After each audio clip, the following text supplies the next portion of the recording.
All right, what's going on? The puppy is officially live. Me and Danny are crying internally that we can't do the draft, but thankfully we got Spicy Hot backstage here.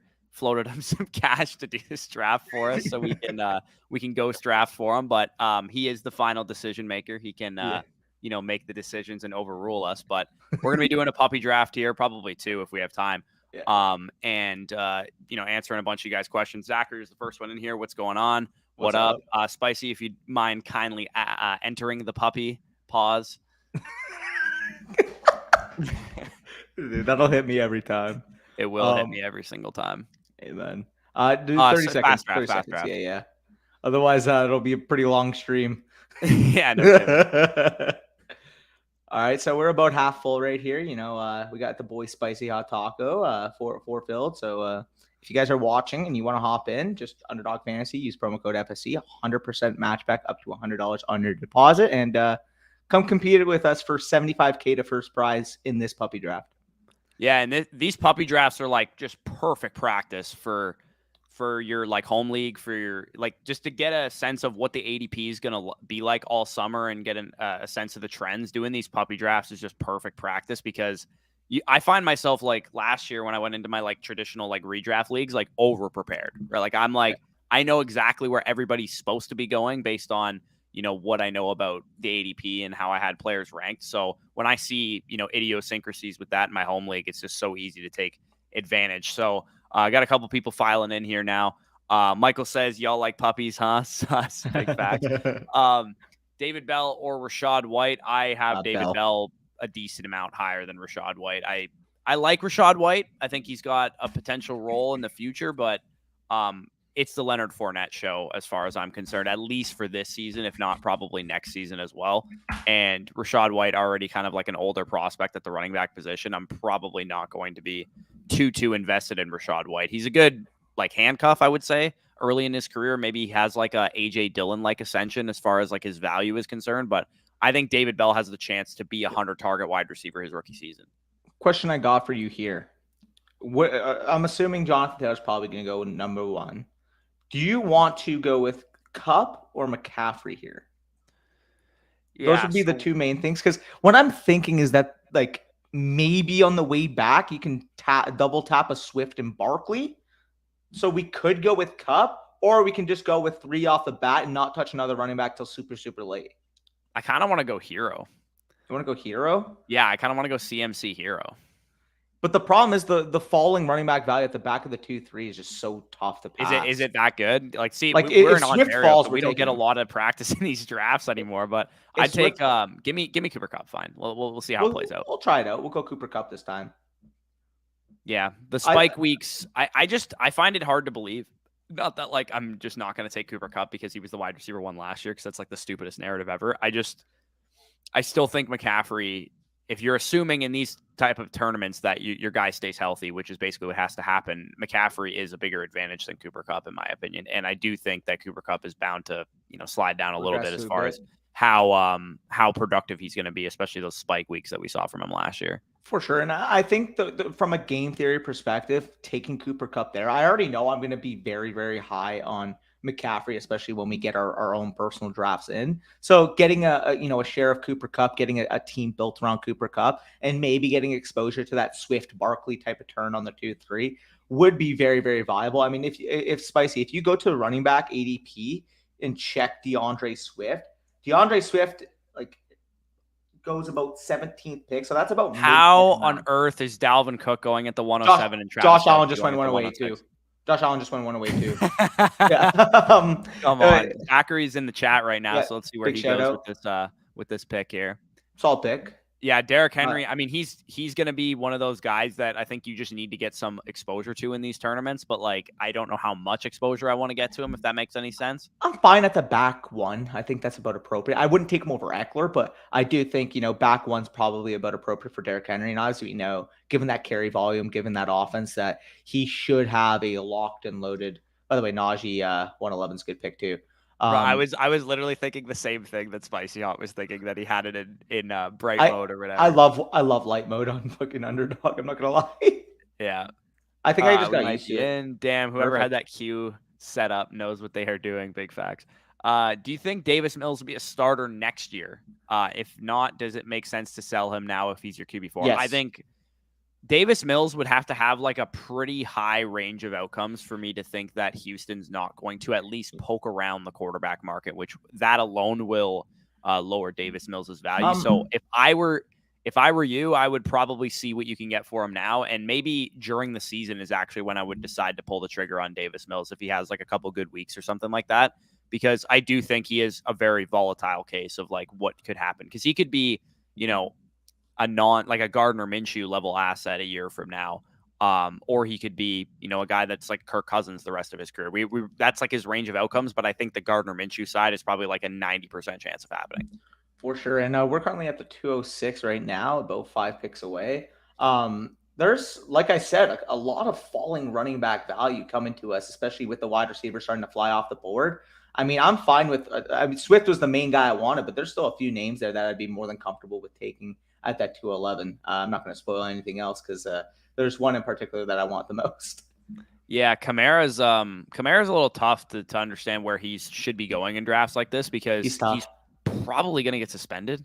I don't really know if that's a guarantee necessarily, but I would imagine that he's probably going to get suspended. So he's tough to think. I know Mike Evans would have been a guy that I would have been really happy with at this turn as well. Well, especially because I'm not going to say anything else for 15 seconds while he picks, but I think who am I? I want Leonard Fournette here. I want Leonard Fournette. Yeah, give me Leonard Fournette. All day. It would have been nice if we could have gotten Fournette and Evans and then possibly backdoor to Tom Brady in round 7, round 8-ish. But I'm fine with getting Leonard Fournette there. A pseudo hero RB with, your main RB being in that second round. I mean, Leonard Fournette is quite simply the case that we made for Ezekiel Elliott last year. Ezekiel Elliott was the 105 last year. We are currently getting exposure to Leonard Fournette at that 2-3 turn, whereas we would have to have taken Ezekiel Elliott at that 105, 106 spot last year. The bull case is simple. You get a workhorse running back with actually more reception upside than Ezekiel Elliott had last year, and ultimately you're getting a workhorse in an insulated top 5 offense.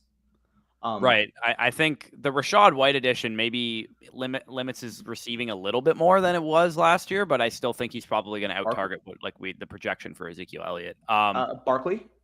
I love Saquon here. I'm a big bimodal guy in these tournaments, because you can take 2 running backs like Saquon and Leonard Fournette and then not touch running back until round 8, 9, 10. Grab 2 decent handcuff ambiguous backfield type of running backs and build out 4 or 5 running back stack. There's 20 rounds in these now, right? Instead of 18 like last year.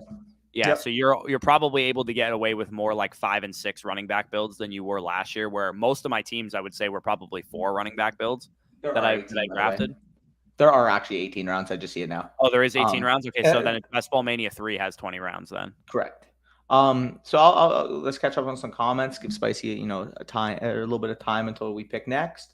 You'll do a video reviewing the Tone Setter draft thoughts. Also, yeah, that's something we definitely could do. Yeah. I didn't actually think of that. Now, is that draft even done? I've been auto drafting for the last 5 rounds. I set queue for a while, that I just let it auto draft. Yeah, it is done now. Here, everyone taking McCaffrey. Do you think David Njoku or Cole Kmet is the bigger sleeper? So as far as who's going to be better, I think Cole Kmet will be better, and I also think he's the bigger sleeper. I think I would rather in a best ball, though, assuming Watson is on the field week 1. Again, we're going to know more as the season starts. But in a best ball, I'd rather Njoku because of the spike weeks, because of that offense. But if Cole Kmet didn't score a touchdown last year. He's going to score a touchdown this year. And I get that, but that's what I mean. I think Njoku's upside could be, potentially double-digit touchdowns working with Deshaun Watson. Yeah, both of those guys are good. I've kind of been like this for a number of years. I don't like drafting tight ends early. I like drafting tight ends late. I like taking shots on, I had so much Gronkowski last year. I had so much, some of the guys didn't work out, like Kmet and stuff, Irv Smith before he got injured. So I'd rather take 2 or 3 guys like that than rely on taking, a high-end tight end. What I do instead is I trade for high-end tight ends after bad weeks during the season. I don't draft high-end tight ends. I traded for Kyle Pitts after the first 2 games. Not every league is going to have that available. After 8 games or whatever 2 years ago. Not every league is going to have that available. No, but players are going to be, fantasy players are reactive regardless of how competitive your league is. So even if they're not as reactive, then you should be able to still get discounts on elite tight ends. Once I've built out a roster through the draft, I usually let, tight end and sometimes even quarterback too, be like trade targets for me when they're having bad weeks. Oh, I would have really wanted if Breece Hall fell to just like finish out the RB core. Also, this guy went double tight end as Spicy's showing us. Yeah. Big time. So we're about to pick again soon. I mean, looking at the wide receivers, Waddle, DJ Moore, Deontay Johnson. I would probably say Deontay leading that group. Yeah, Deontay would probably lead that group, then DJ Moore. Waddle just went off the board, so that makes it easy. Dude, Miles Sanders still going in the 40s. Dude, are we serious here? Yeah, that's crazy. I know. I feel like when you have to say that the only appeal to a player is that they didn't add anybody in the offseason, like they're probably not a good draft pick. I know Miles Sanders doesn't really have that much competition there, but when that's the case in a backfield, I will take the cheaper options late in the draft rather than take the most expensive option. So I'll take Gainwell. Who is Boston Scott still there? Like I'll take those guys later in the draft than I will take Sanders in the fourth round. Me and Ron actually did a recent draft, and like we got Miles Sanders in like the 7th round. Like at that point, I'm fine with it because he's gonna have spike weeks. But in the 4th, it's just kind of egregious. But either way, Lemonhead, I actually disagree here. I mean, everyone taking McCaffrey at the 2nd pick is basically saying I want the guy that can win me my league. And if McCaffrey stays healthy, it's really just a risk tolerance thing. If you don't like taking risky pieces, then go with Austin Eckler, Cooper Kupp, somebody like that. But I mean, we're assuming health on every player that we draft, right? Nobody like exits their draft and they're like, oh, my 1st round pick's gonna miss 8 games, and my 2nd round pick's gonna miss 10 games. Like, no, we're assuming health on everybody. We're going to have doctors on to talk about McCaffrey, but yeah, let's just make this pick real quick. And then this is Metcalf. This is easily Metcalf. I don't give a fuck. I'm looking at the next pick after Metcalf. Go Metcalf first. Yeah. Yeah. No, Metcalf is going to be one of the biggest values in drafts this year. 4 or 5 term Metcalf. Sign me up every day of the week. Like that's ridiculous. I'm looking at Spicy's kind of showing here. I'm looking at Lamar or potentially Travis Etienne, I would say. Yeah, I don't mind ETN here. We don't have to address the running back position for a long ass time if that happens. Yeah. Do we have any stacks that we need to be aware of here? We could go with A-Rob and then potentially get a Matthew Stafford later. We could. Where does A-Rob? Okay, A-Rob goes around this area. Yeah. Let's snatch up A-Rob. Let's see if we can build out a Ram stack here. Let's go A-Rob then. So I like how Robinson's going to be a solid guy to just target in the mid rounds. I think if you get Robinson as your like wide receiver 3 on your roster in most of your drafts, you're going to be real satisfied with that. Fantasy Football Atomic hits us with a super chat here. I'm the 412 and the 501. I have Allen, Fields, Mixon. I can do Kittle and ETN or trade my 4 and target Schultz later and get some value input. I mean, I'd have to know exactly what you're getting offered for the 4th round pick that you're talking about. I wouldn't have went with Mixon that early, and especially if you were going to go with Fields, you obviously picked Fields first. If you picked a young quarterback like Fields, I definitely wouldn't have went with a win-now running back like Mixon. But, I mean, you're probably stuck in a spot now that you'd probably have to compete. I would make sure that you grab a 3rd quarterback that's going to give you some leeway in case Fields doesn't do that well this year, like Kirk Cousins or Derek Carr or something like that. But I don't mind Kittle and ETN with the way that your team has kind of been structured so far. Yeah, no, I agree. So we'll and again appreciate that 499 super chat. I'll swift back up here. Gabe Davis, future dynasty star. I honestly don't know. I think he's a good shot to take where he's currently going. I don't think he's overvalued in dynasty. He's going like the mid 40s of wide receivers. I think that's fine. Yep. No, he's overvalued in redraft, that's for sure, but not in dynasty. Let me just quickly check. So answer some comments. I'm going to check who the Rams play week 17 if we can get a little cheeky. Yeah, you're getting away. You get actually I guess not in this tournament. In the Best Ball Mania 3 tournament, you actually get $1 million if you win the regular season. So it doesn't even matter about playoff scoring. But now that we're committed to the Rams, we may as well, float around. Chargers. Oh God, that is fucking juicy. Yeah. Is AJ Brown a sell? Will his value be down this time next year? I don't think so. I think this time next year he's going to be 25 and a half years old, and he's going to be probably coming off of a season where it's more of the same of what we saw in Tennessee. He probably doesn't have 170 targets, but he probably is very efficient on his targets, 1,200 yards and 10 touchdowns type of season. AJ Brown probably doesn't have a top 3 ceiling at the wide receiver position this year, but I do think he's going to be a wide receiver 1. Yeah, Zach, I mean, spicy. Click on Zach's team quick. I just want to see how he's kind of constructing this right now. So you got the Mike Williams, you got the Jalen Waddle, you got Jared Judy, and you got Derrick Henry and Aaron Jones. Yeah, you got some solid value. Probably Aaron Jones is tough, man. I Yeah. don't know what to do with that guy in it's redraft. probably a little early for me. Yeah. If you switched that out for Swift, I probably would have preferred it. But overall, I think you're doing a good job. Where do we leave off? I got it here. Wide receiver heavy in these drafts is the best. I believe RB value falls all the time. Yeah, I like getting an anchor or two running back, and then taking the the running back value once the wide receiver value dries up. Because I do think one of the mistakes that people make is once they have like 7 good wide receivers on their team, they're just like continuously pounding wide receiver. And at that point in the draft, it's kind of like a minus EV move to do. Yeah. And Aidan Winks from Underdog Fantasy has pulled up data to prove this, that once you have that many spike week potential guys on your team, especially if you spend all of your premium draft capital on that position, it doesn't benefit you to continue grabbing like fringe guys that are never going to crack your starting lineup. I hate to go all economics on the screen right now, but it's diminishing returns. If you take, 6 or 7 guys that you're banking on, subbing in and out of your lineup on a week-to-week basis, after you take those guys, like, what is the upside of taking, fringe, volatile wide receiver 3s when you can just be smashing some handcuffs at that point? Right. Like, you're better off smashing some handcuffs, smashing some ambiguous backfields, maybe a pass catching running back, a backup tight end, whatever the case is. And then in the 17th, 18th round, filling out that whatever your lineup construction, let's say you need 9 wide receivers or something like that. Grab those 2 guys in the last round of the draft. Once you have, if you spent 6 of your first 8 picks on wide receivers, you probably shouldn't spend another pick on a wide receiver for a couple rounds. Agreed. I'm also, I'm not going to say anything, but, oh, fuck, Hilton. There's no way 6'10 Lamar Jackson should be a fucking absurd. 6'10 Lamar Jackson? I got an interesting idea here, because the last upside quarterback of this range would probably be Jalen Hurts. Do you want to go Hurts and Smith on this turn? I mean, we don't have. And then we could backdoor Matthew Stafford later. Yeah, and maybe go. I like Hurts here. I think Hurts has a legitimate case to be QB1 this year, no cap. And then you could get Smith here. Hopefully, Willie or Will whatever his name is, doesn't take him. Yeah. What do we got at running back? Just out of curiosity, what's available? Fournette and Saquon. So just a lot of grossness. So I'm probably not going to touch running back for a while. This is probably a 4 or 5 running back build, though. What's available at tight end also? Dalton Schultz. Yeah. Goddard would be our guy if we can get him. Is Goddard off the board already? He's a little later on. I believe. He's gone? Wait, he went? He's gone, yeah. Wow. Okay. We can build a mini stack out with Devontae and we can maybe grab Gainwell or something later to fill out our running back core. I like that. So we'll go with Devontae here. Curious, can you show the grid here quickly, Spicy Hot, after we pick? I kind of want to see where Goddard went.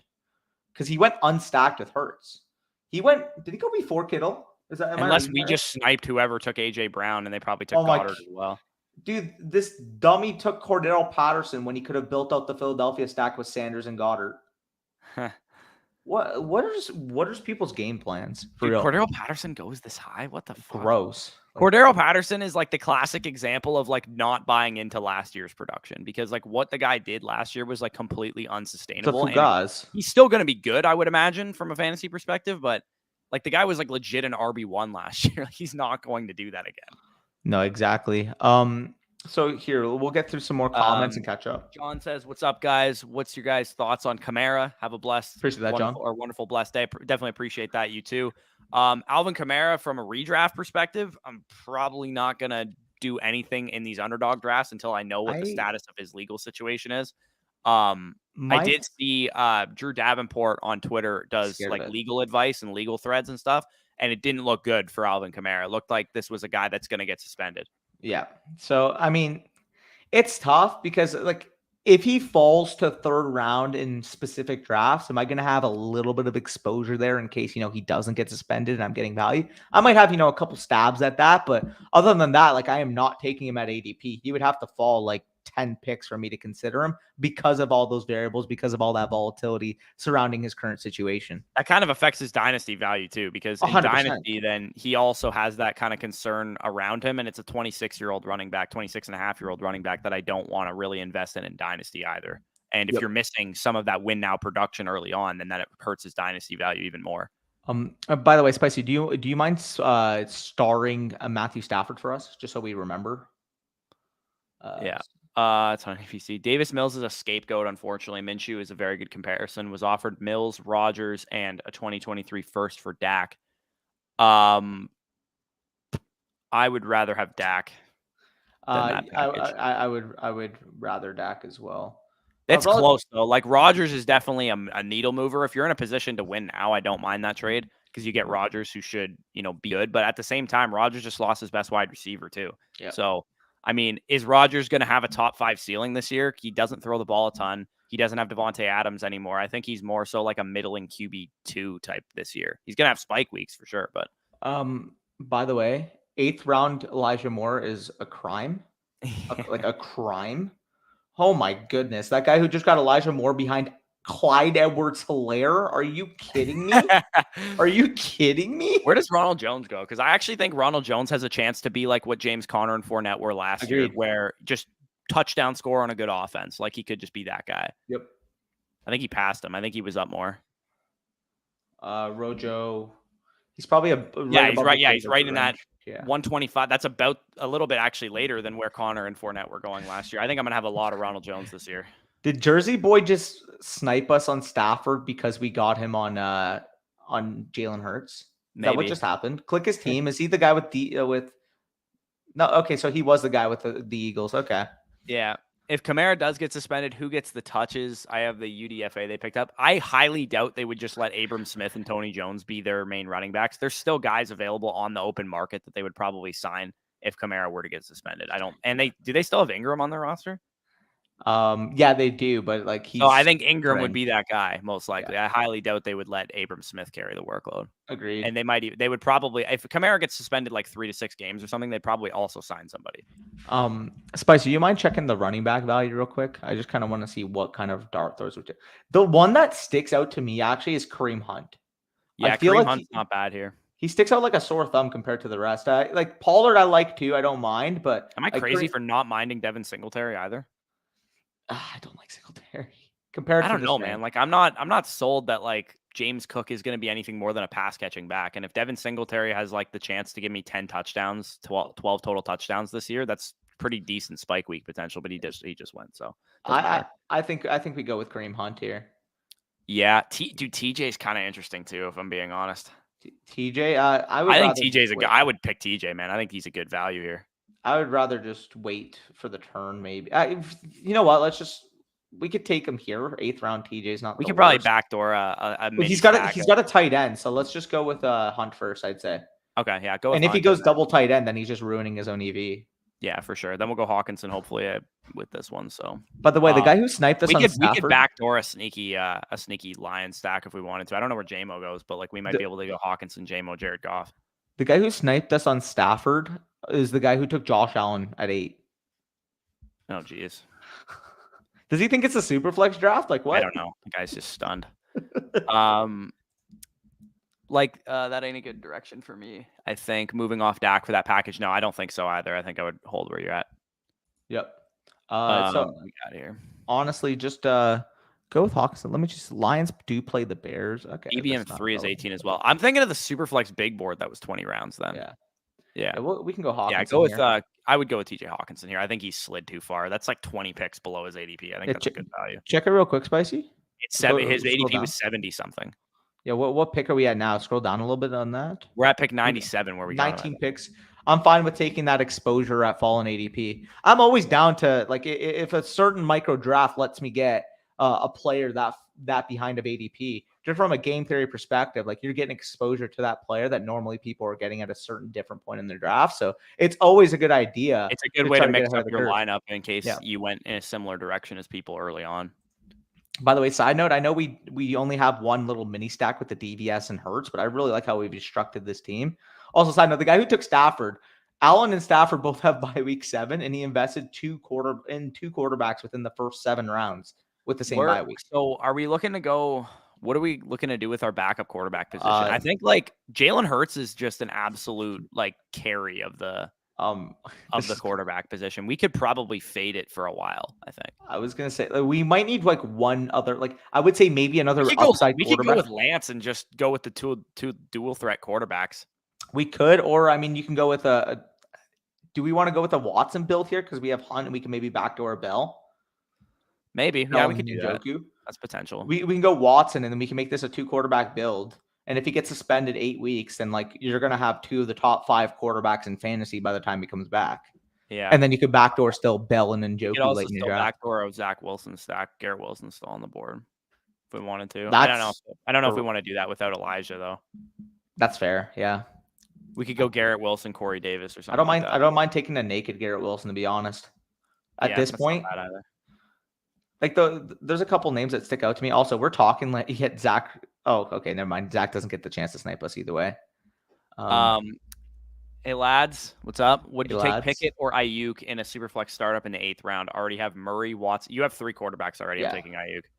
I mean, I probably would say that's like a relatively fair discussion. But given that you already have Murray, Watson, and Lance, I'm easily taking Ayuk there. And again, we're not just saying that from a micro standpoint. You want to fill out your lineup, but because there's similar value, just take the player that's going to help you a little bit more. Yeah. Sorry. How do y'all feel about a hero RB build with Breece Hall as the RB1? I've had some builds. I kind of dig it. I mean, 4th round Breece. Talking about in a redraft league, I probably wouldn't like that. But in a dynasty format where you're trying to like tank year 1 or like productive struggle year 1, I like that. Underdog. Oh, he said in Underdog, I'm more likely to take CMC than my home league. In Underdog, I want big upside to chase that cash. I agree. I think when you're doing these best ball manias and fucking puppy drafts, like you can't finish. You don't want $10 out of a $5 draft. Like you don't. It doesn't matter to you. You want the big prize pool, and CMC, again, if he stays healthy, is gonna give you a chance at that big prize pool. And if he stays healthy, he will give you a 20+% win rate over average on the rest of the running backs that go in the 1st round. Maybe not Jonathan Taylor, but the rest of them. Yeah.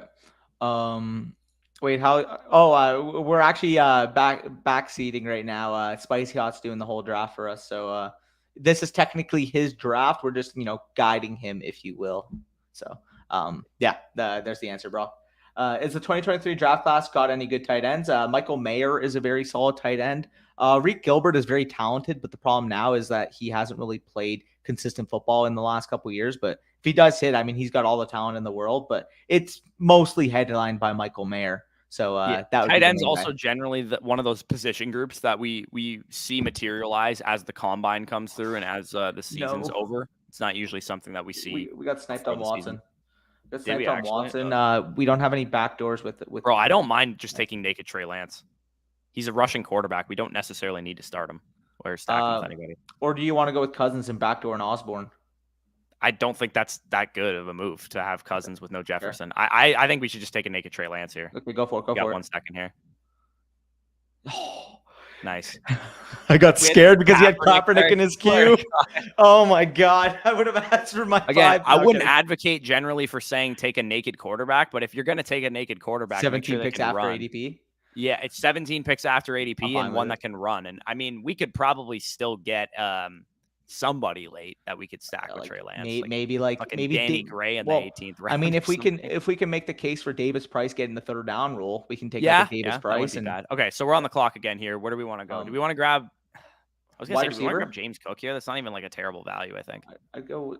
There's no wide receiver value here. I don't mind going with Cook here and just kind of finishing out our running backs. He's by week 7. Yeah, I like James Cook here.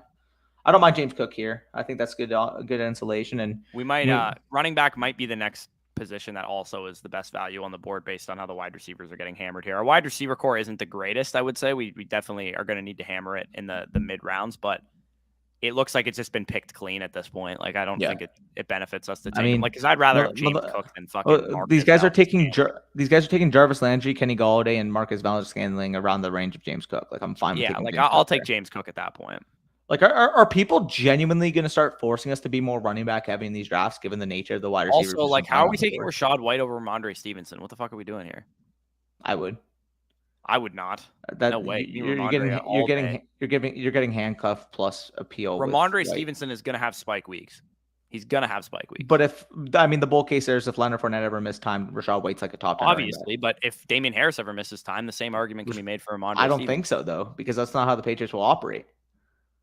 I don't know, man. We saw Ramondre getting a lot of work I when would Damian rather Harris. Madison over Ramondre too. That's fair. I don't think that's a terrible argument. I think I would take in best ball when you have you don't have to choose when to start the guys. Ramondre, I think, is one of the best, like, better in best ball running backs. Maybe, yeah. Check wide receiver quick, Spicy. I kind of want to see what we're working with to build out this depth. So, I mean, David Bell sticks out like a sore thumb. KJ Osborne, Jahan Dotson's not bad either. Those would be the main guys here. I like Marvin Jones where he's going. Yeah, I think that's a very good value. I don't mind Robbie Anderson either, to be honest. I don't mind Robbins. Wandale's nice. Like, there's still like, how are people taking freaking MVS in the 11th, knowing some of these guys going later? No, not Brian Edwards. Fuck out of here. Tom, he's talking. Corey Van was talking about Abram Smith to the Saints. I have and it's an undrafted free agent, not like an actual free agent. I have the 103 in my rookie draft, so one of Walker, London, Wilson, or Burks will be available. Who would you go? I would go with London, then Wilson personally. Danny would go Burks over Wilson, but I would go with London preferably. If you're in like a more casual league, I'm willing to bet that Walker goes second though, so you should be able to get London. They offered 7 and 9th. I didn't love Mixon, but he is 26 and I can get another young running back with my 2023s. Yeah, but the problem with that strategy is that there's I know he's only 26 years old, but like he's already at the over the amount of touches that running backs start to fall off. So by saying I can get another young running back in 2023s, you're probably betting on Joe Mixon giving you another 2 seasons of good production. And I'm only willing to bet on any running back over that touch and age apex giving me 1 season at minimum. Like that's 1 season is all I'm willing to project for those guys. Yep. Had my rookie draft this past weekend, and a guy in our league had the 102, the 104, the 108. Ended up getting London, Burks, and Wilson at 108. I was flabbergasted. Yeah, Wilson going 108 is such a joke. People just will push Christian Watson and fucking other players up the board over Garrett Wilson. He was just a much better prospect than those guys. So yeah, give me Wilson at 108. That is so free. I'm going to have a lot of puppies, and most likely we'll be taking Swift over Jones and most, just trying to have some variance. Yeah, that makes sense. Mix up the exposure a little bit. Gabe Davis went before Elijah, MT, and Amon-Ra in London. That is a fucking travesty. Gabe Davis is going to give Spike weeks, so I suppose he is one of those better in best ball type of wide receivers. But what's the target ceiling of Gabe Davis this year versus Elijah Moore, Michael Thomas, Amon-Ra St. Brown, and Drake London? For real. Also, go to the wide receiver. I mean, do you want to go Dotson here maybe?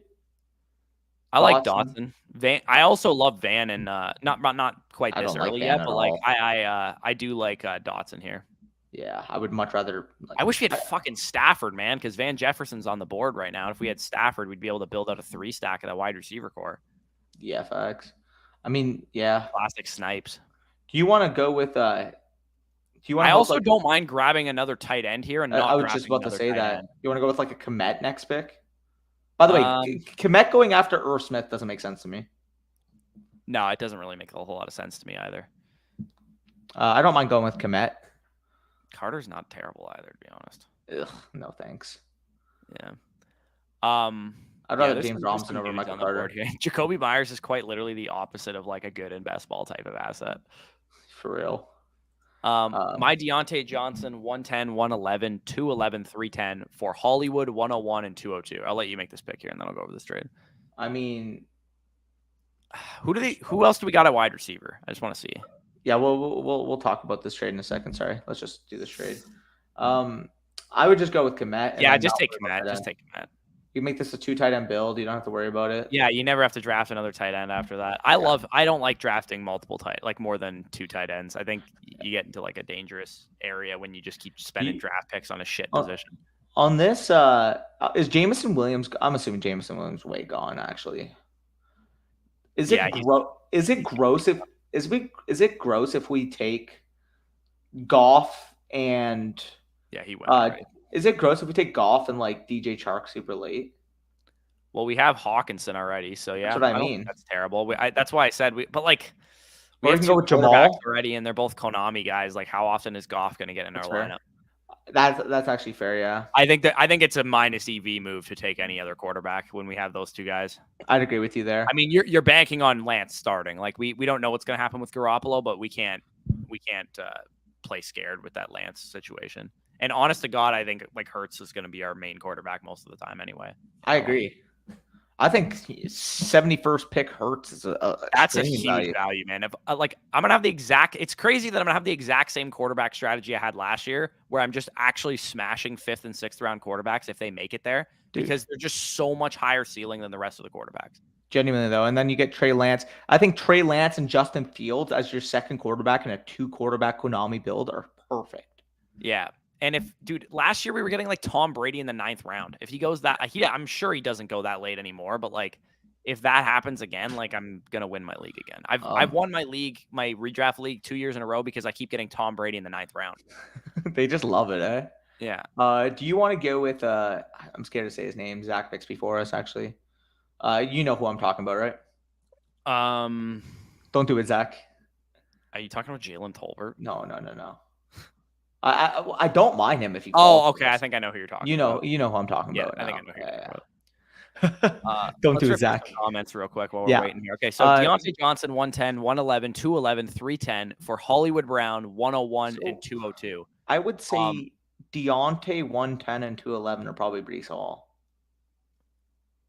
Yeah, I would say so. I would rather. I think I would rather have the Hollywood side. I would rather the Hollywood side as well. Yeah, because you're probably gonna get like David Bell at 202 too. So like, also Zach, that Njoku pick is very solid. I really like that Njoku pick. Yeah, Macy, I definitely like the Hollywood side there. I think Denver stack for value too. True. Check private chat. Okay. Matty Ice backup QB with the elite Alec Pierce stack.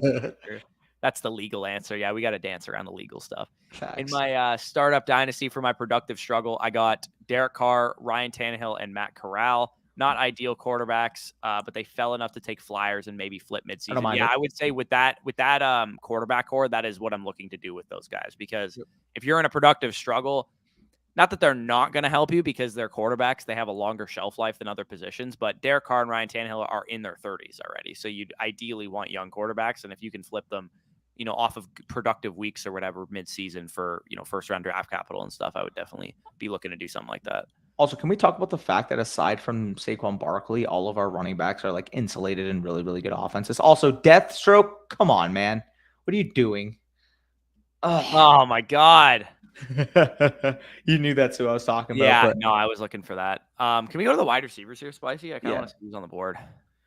I think the top two are there. I like AJ Hamler. Probably not this round, but like I kind of like him for best ball, man. I don't mind Marvin or Alec Pierce. Oh God, okay. Alec Pierce. I don't mind Marvin. How early ahead of ADP is it? Where did Alec Pierce go? Spicy. Just click on his name and it'll show you where he went in the draft. Just click on his name. Yeah. Scroll down on that guy's team. Where did Alec Pierce go? So this is a 167 pick. I don't mind reaching 11 spots for Marvin. It also says what pick we're on the board with. Oh, I didn't even realize that. He's stunned. Yeah. First day on Underdog. Dude, it's been a while, bro. Relax. True. I meant Breece Hall, Hero RB, in all redraft formats. Okay, so yeah, in redraft, I can't get there with a rookie running back being my hero. If I'm going to go with Hero RB, I need a guy that's locked into a big workload. Like if you want to go with Leonard Fournette as your Hero RB, that makes a little bit more sense. Bush, are we thinking Ty Davis Price here? Yeah, I like that. Get some correlation exposure to. I don't mind taking Danny Gray in the last round of the draft too, just to get some kind of stack with him. Yeah. All right, so we'll go Ty Davis Price, and then literally we don't have to touch. Probably don't need another running back. We don't at all. Yeah, that's probably good enough at running back there. Those quarterbacks, I'm fine just holding those two as well. No more tight ends, just wide receivers from now on. Yeah, okay. Ideally, we would have gotten one more difference maker at wide receiver. That's the one thing I'm a little pissed about, that we didn't get one more guy. But I mean, because they're still pretty decent. The thing that, I mean, when you do more of these drafts, you realize Kendrick Bourne like literally hit the star on him. I'm gonna probably draft him in 35%. Kendrick Bourne. I don't Sterling mind Shepard is Velus. also phenomenal value too, and that gives us a little mini Giants correlation too. Oh, Osborne's gone, eh? Fuck. I was hoping he would fall. BOU, yeah, there you go. Kendrick Bourne. I think Sterling Shepard is a phenomenal value at this point in draft. I don't mind Shepard. I'm also looking at John Mechie there too. I know, get it. I'm a little I don't know, biased, man. He's got the injury. Wandale probably interesting as well if he's still on the board. Okay. I didn't even realize Wandale's there. Start Wandale and Mechie. I would prefer Wandale straight up because of that, but I don't mind. Like if Mechie falls to us on that 16-17 turn, like realistically, Nico Collins is his biggest hurdle to acquire that number 2 wide receiver role. The 44th overall draft capital indicates he'll have an opportunity. And I'm just worried about him actually being on the field. I'm not though, because as we know, he already kind of talked about how he might be like a little behind schedule. And that's fine. Even if he only plays 12 games, dude, like routes are given, targets are earned. By the time he's on the field and he's given opportunity. Yeah, that's fair. We'll see how it goes. I could see MVS having some big weeks in best ball. I kind of like his value. I don't mind him in best ball, but like he's going like the 9th round or something like that. Why does Calvin Ridley have ADP in this? Yeah, no kidding. Dude, MVS, what is the difference between MVS this year and MVS last year, except for being 6 rounds ahead of ADP where he was last year? Yeah, no, exactly, Brock. Like you're taking MVS was a 17th round, 16th round pick last year. He actually did rise towards the end of the offseason. People were starting to take him more in like 12th, 13th round, but still, he's going too high. Like he's playing with Patrick Mahomes, but he's not the only deep threat there. McCole Hardman can stretch the field. Sky Moore can stretch the field. And I think he's going to have like a part-time boomer bust role, which is what he had in Green Bay.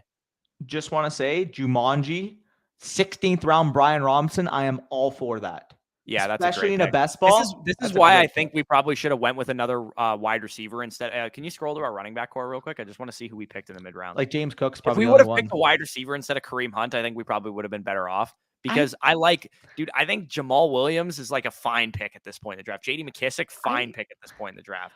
But like Kareem Hunt, like at his opportunity cost, has legitimate league winning. Kareem Hunt and Kendrick Bourne versus Jamal Williams or J.D. McKissic and whatever wide receiver we could have gotten in the 90s, which was probably pretty good. We saw the wide receivers that were available. They were getting flown off the board. It was probably like Elijah Moore on the board still, though. No, 803 Elijah Moore went. Otherwise, I would have went Elijah Moore for Kareem Hunt 100% of the time. I think 803. Okay, well, look where we picked Kareem Hunt.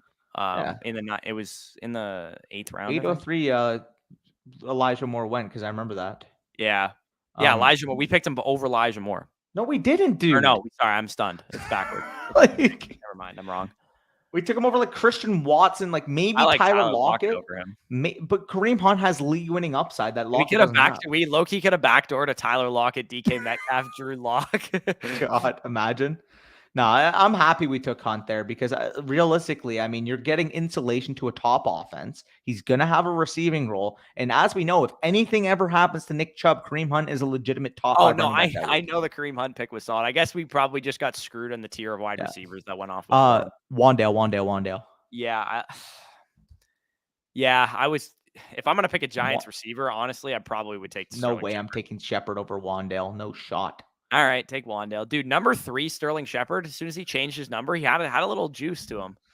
I'm good, bro. I don't want to. Do we take both of them? I want to go with Mechie with the other pick.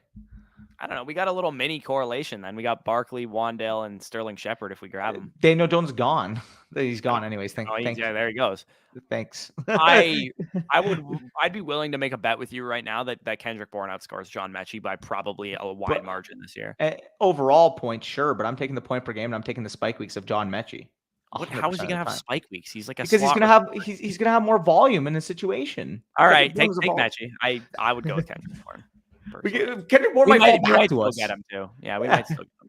Like if we play the ADP game, we got Mechie 7 spots after ADP. We have 8 wide receivers now in this build? 8, yeah, 9? That's fair. 8, 9 receivers. Also, I guarantee if CMC is healthy, a lot of the big prize teams will have him. Exactly. I have 202 and 203. Who do you see falling there? We're taking the dream scenario is that Jahan Dotson and David Bell fall to you. Oh, rookie draft. Got you. Yeah, in a rookie draft. Unless you're talking about a startup, I'm not exactly sure what you're talking about, but having the 202 and 203 in a startup would be kind of weird. So I'm assuming you're talking about a rookie draft. The dream scenario would be Dotson and David Bell. I also don't mind taking James Cook with one of those picks either, Christian Watson or George Pickens, if any of those guys are on the board. Gerald Everett's off the board, right? I'm assuming so. I don't think we probably with the Herbert guy. But the reason why I'm mentioning it is because they play the Rams week 17. So if you wanted correlation in that game, it wouldn't be the worst idea. Yeah, wouldn't be bad.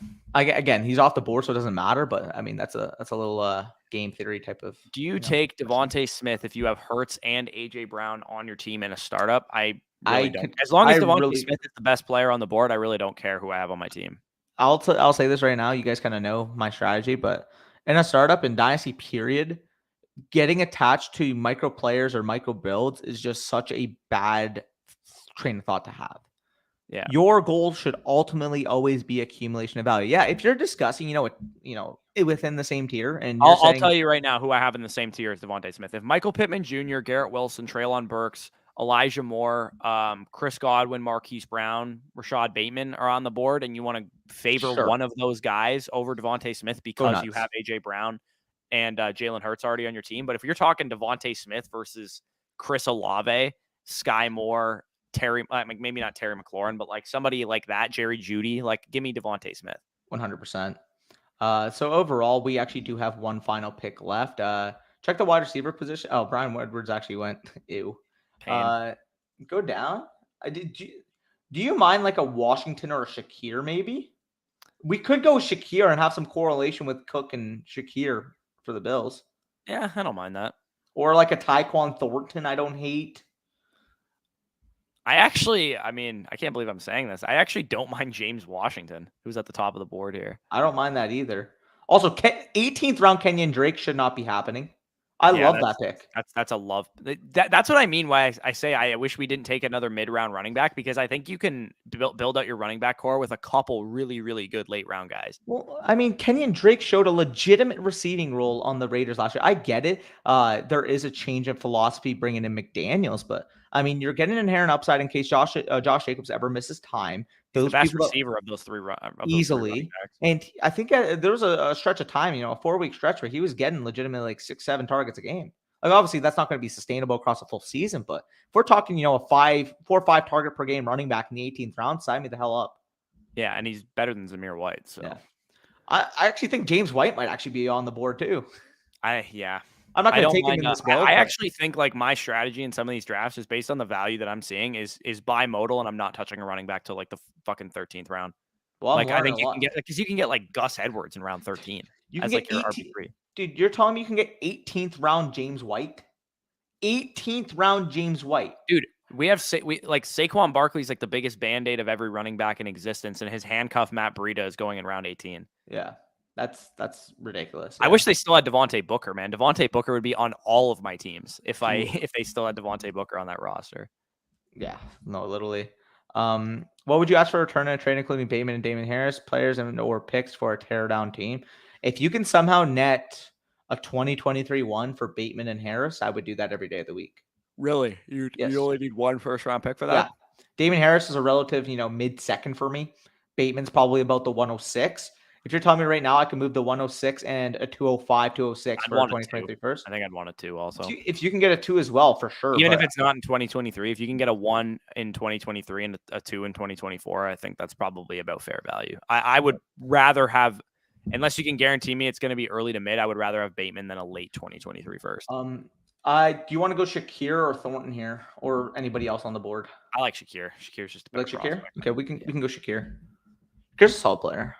So James Washington actually went pick before us. That's tough. He is actually spotted in a walking boot yesterday, by the way, at practice. Yeah, he's not a bad, I don't know. I guess the Tolbert edition kind of hurts him a bit, but I think James Washington could have been like a solid wide receiver 3 in that offense. And we saw if you took 18th round Cedric Wilson last year in all your best ball drafts, it probably would have paid off. Well, the underrated part is that Michael Gallup's probably going to miss the first few games. So I mean, even if you only get 2-3 weeks of usability from James Washington for an 18th round opportunity cost, I'm taking that every time.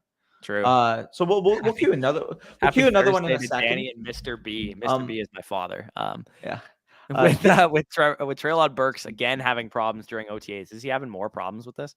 He's I don't know, dehydrated or whatever, Like but conditioning problems. Am I yeah. crazy to think Austin Hooper will have his old Atlanta numbers? What do you think? I do think that a year removed from Jonnu Smith and all the like tight ends, just the involvement of that offense is going to move people off of Hooper a little bit. But I think part of the reason they went out and got Hooper was because they had no tight end last year and their offense was pretty centralized with that position. So I kind of like Austin Hooper this year as like a late, third tight end for your second tight end for your underdog teams. I'm probably not going to do much about him in redraft, but in underdog drafts, I do not mind Austin Hooper at all.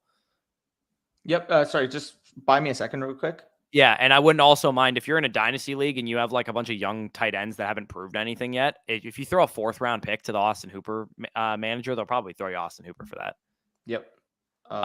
What's up, fellas? I finally get to catch a live feed. Hey, Danny, Jerry Jones walked into my bar the night before last. I was a bit starstruck. I'm a Bears fan, by the way, though. So I don't know if you own a bar or just you were at a bar, but apparently Jerry Jones walked into it, Danny. Wait, what? That's actually sick. Jerry Jones just pulled up to the bar he was at. That's dope. Yeah. No, I like that. Hey, fellas, what is a fair trade for a mid to late second this year?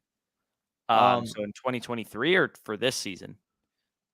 I've tried Gainwell plus a 2023 second and Dylan plus a 2023 second, but no takers. So are you trying to sell your second round pick? Wait, so you were going to give Dylan in a second for a second this year? Because I would take Dylan over. He's trying to sell his second. Oh, I would take any random 2023 second over a mid to late second this year. Any random easily in a heartbeat. I would take a 2024 second over a mid to late second this year. Honestly, I'd say relative value would be Gainwell in a third for a second this year, to be honest. Yeah, and I would take Dylan straight up twice on Sundays for a mid to late straight second. up over the pick. Not even close. I would take Dylan straight up. Agreed there. So if you were trying to sell your second for those prices, you probably scared your league mates off. I think you're asking a little too much. Yep, agreed there. So by the way, Spicy, I'll have to quickly step out for a couple minutes, so we'll catch up on the comments and then we'll roll another puppy draft for you guys quick. I almost asked him if he's ever going to hire an actual GM. Jesus, for real.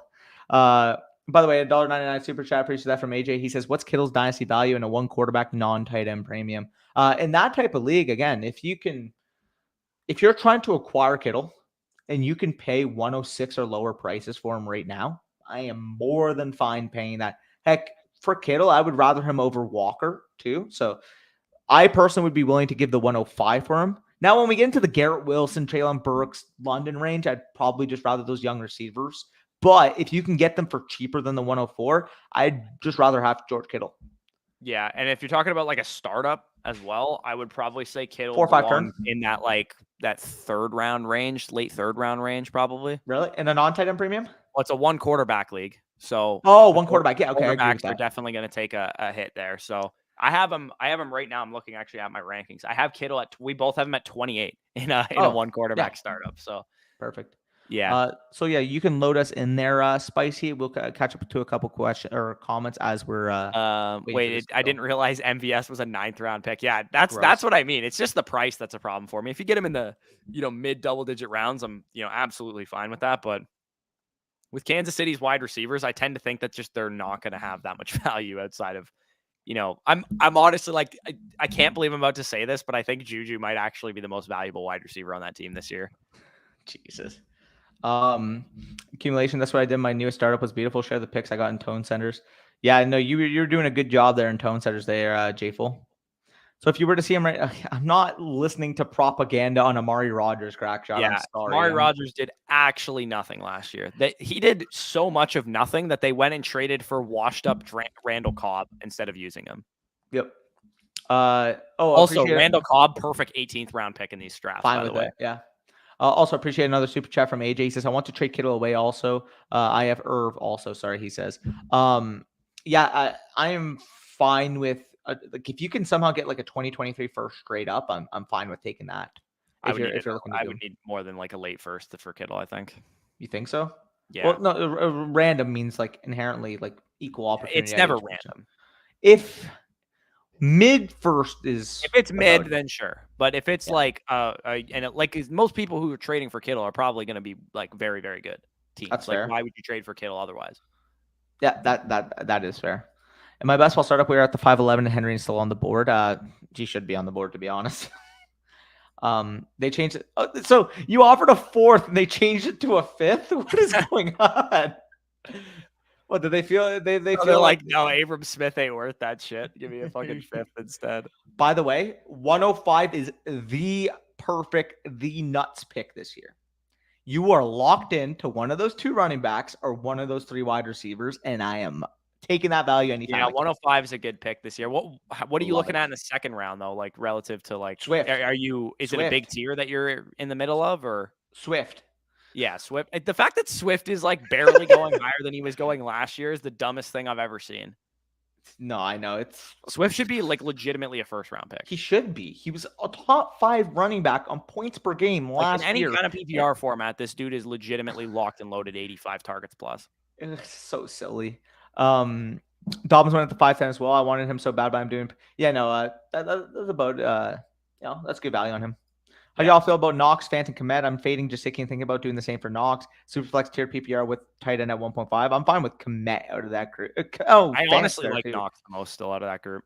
I'd probably rank it in that order, but like all those I'm fine with. Cost, I don't mind Komet if you're going to fade the other 2 guys, but I think Knox is going a little overlooked, to be honest. What just happened? I just saw a Cup 101, and I don't usually see that. So yeah, that's interesting. So where do we pick here? We pick 105. Okay, so we got an LSU wide receiver guaranteed. So okay, we'll take Chase then. Jamar Chase, I'll take that all day. The reason why I kind of wanted Jefferson is because I kind of didn't want to spend early capital on Mixon. No, on Burrow if we wanted to make the stack.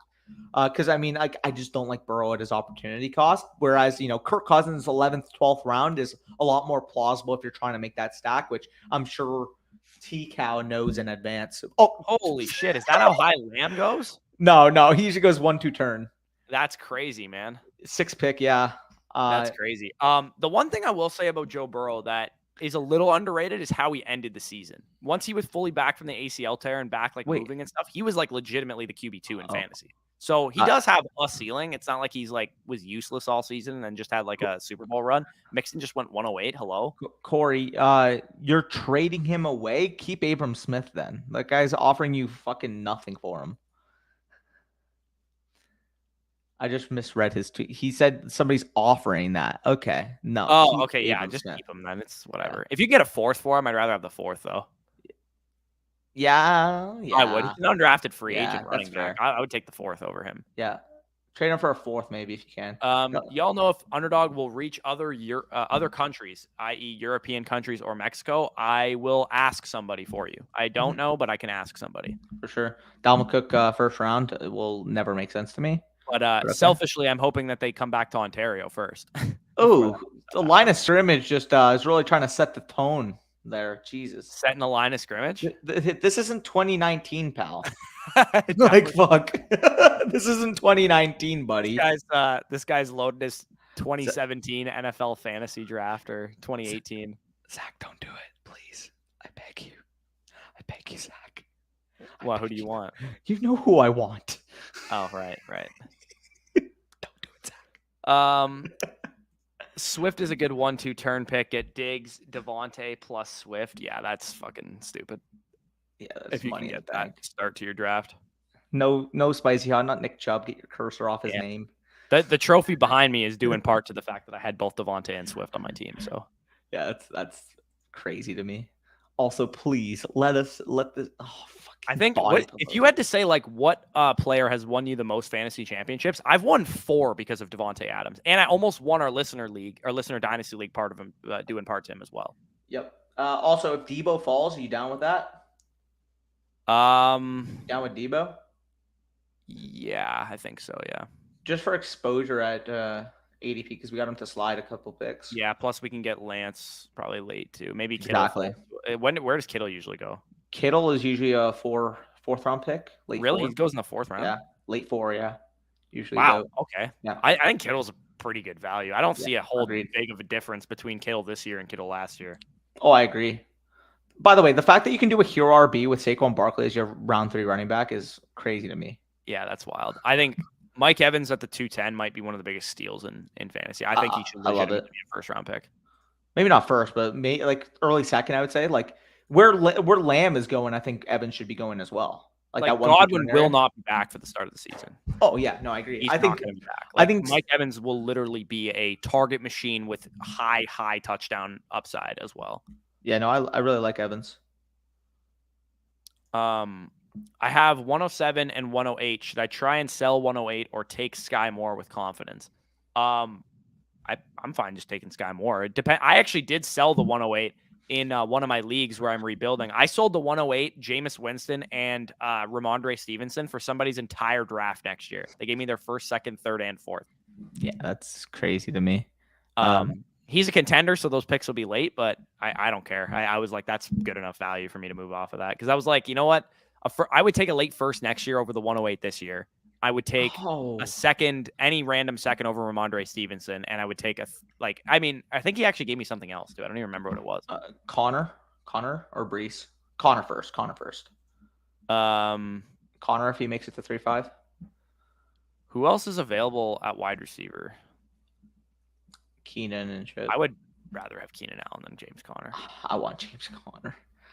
After James Conner, it gets sketch. Like other than Brees Hall, but like we're gonna have more exposure to Brees Hall. I would stand on the table and say that we need to pick Keenan Allen here. Sure. We're going. We're going absolute. Let's just fucking. When did you become the running back guy? Let's just fucking absolutely fade that decision. I like opportunity. I'd rather have Cam Akers in the next round than I would James Conner in this. But round. we want George Kittle in the next round. We might get George Kittle in round 5. Fuck. Hopefully that'd be nice. I wouldn't risk it given our build. Well, then we could potentially take. Well, Akers goes first, man. We might have to take Akers first. Could we possibly get an early round 5 Brees Hall? Is that possible at all? Is he available? Maybe. He might have just went, actually. Check the running backs list, Spicy. He might have just went.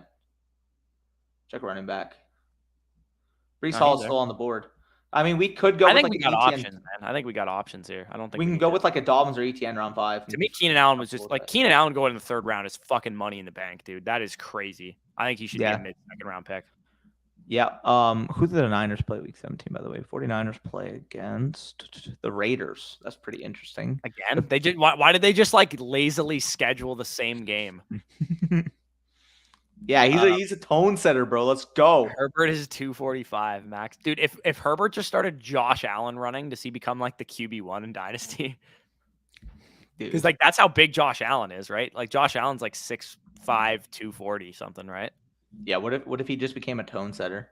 Yeah, Justin Herbert in my 2 QB redraft league has been huge for me 2 years in a row.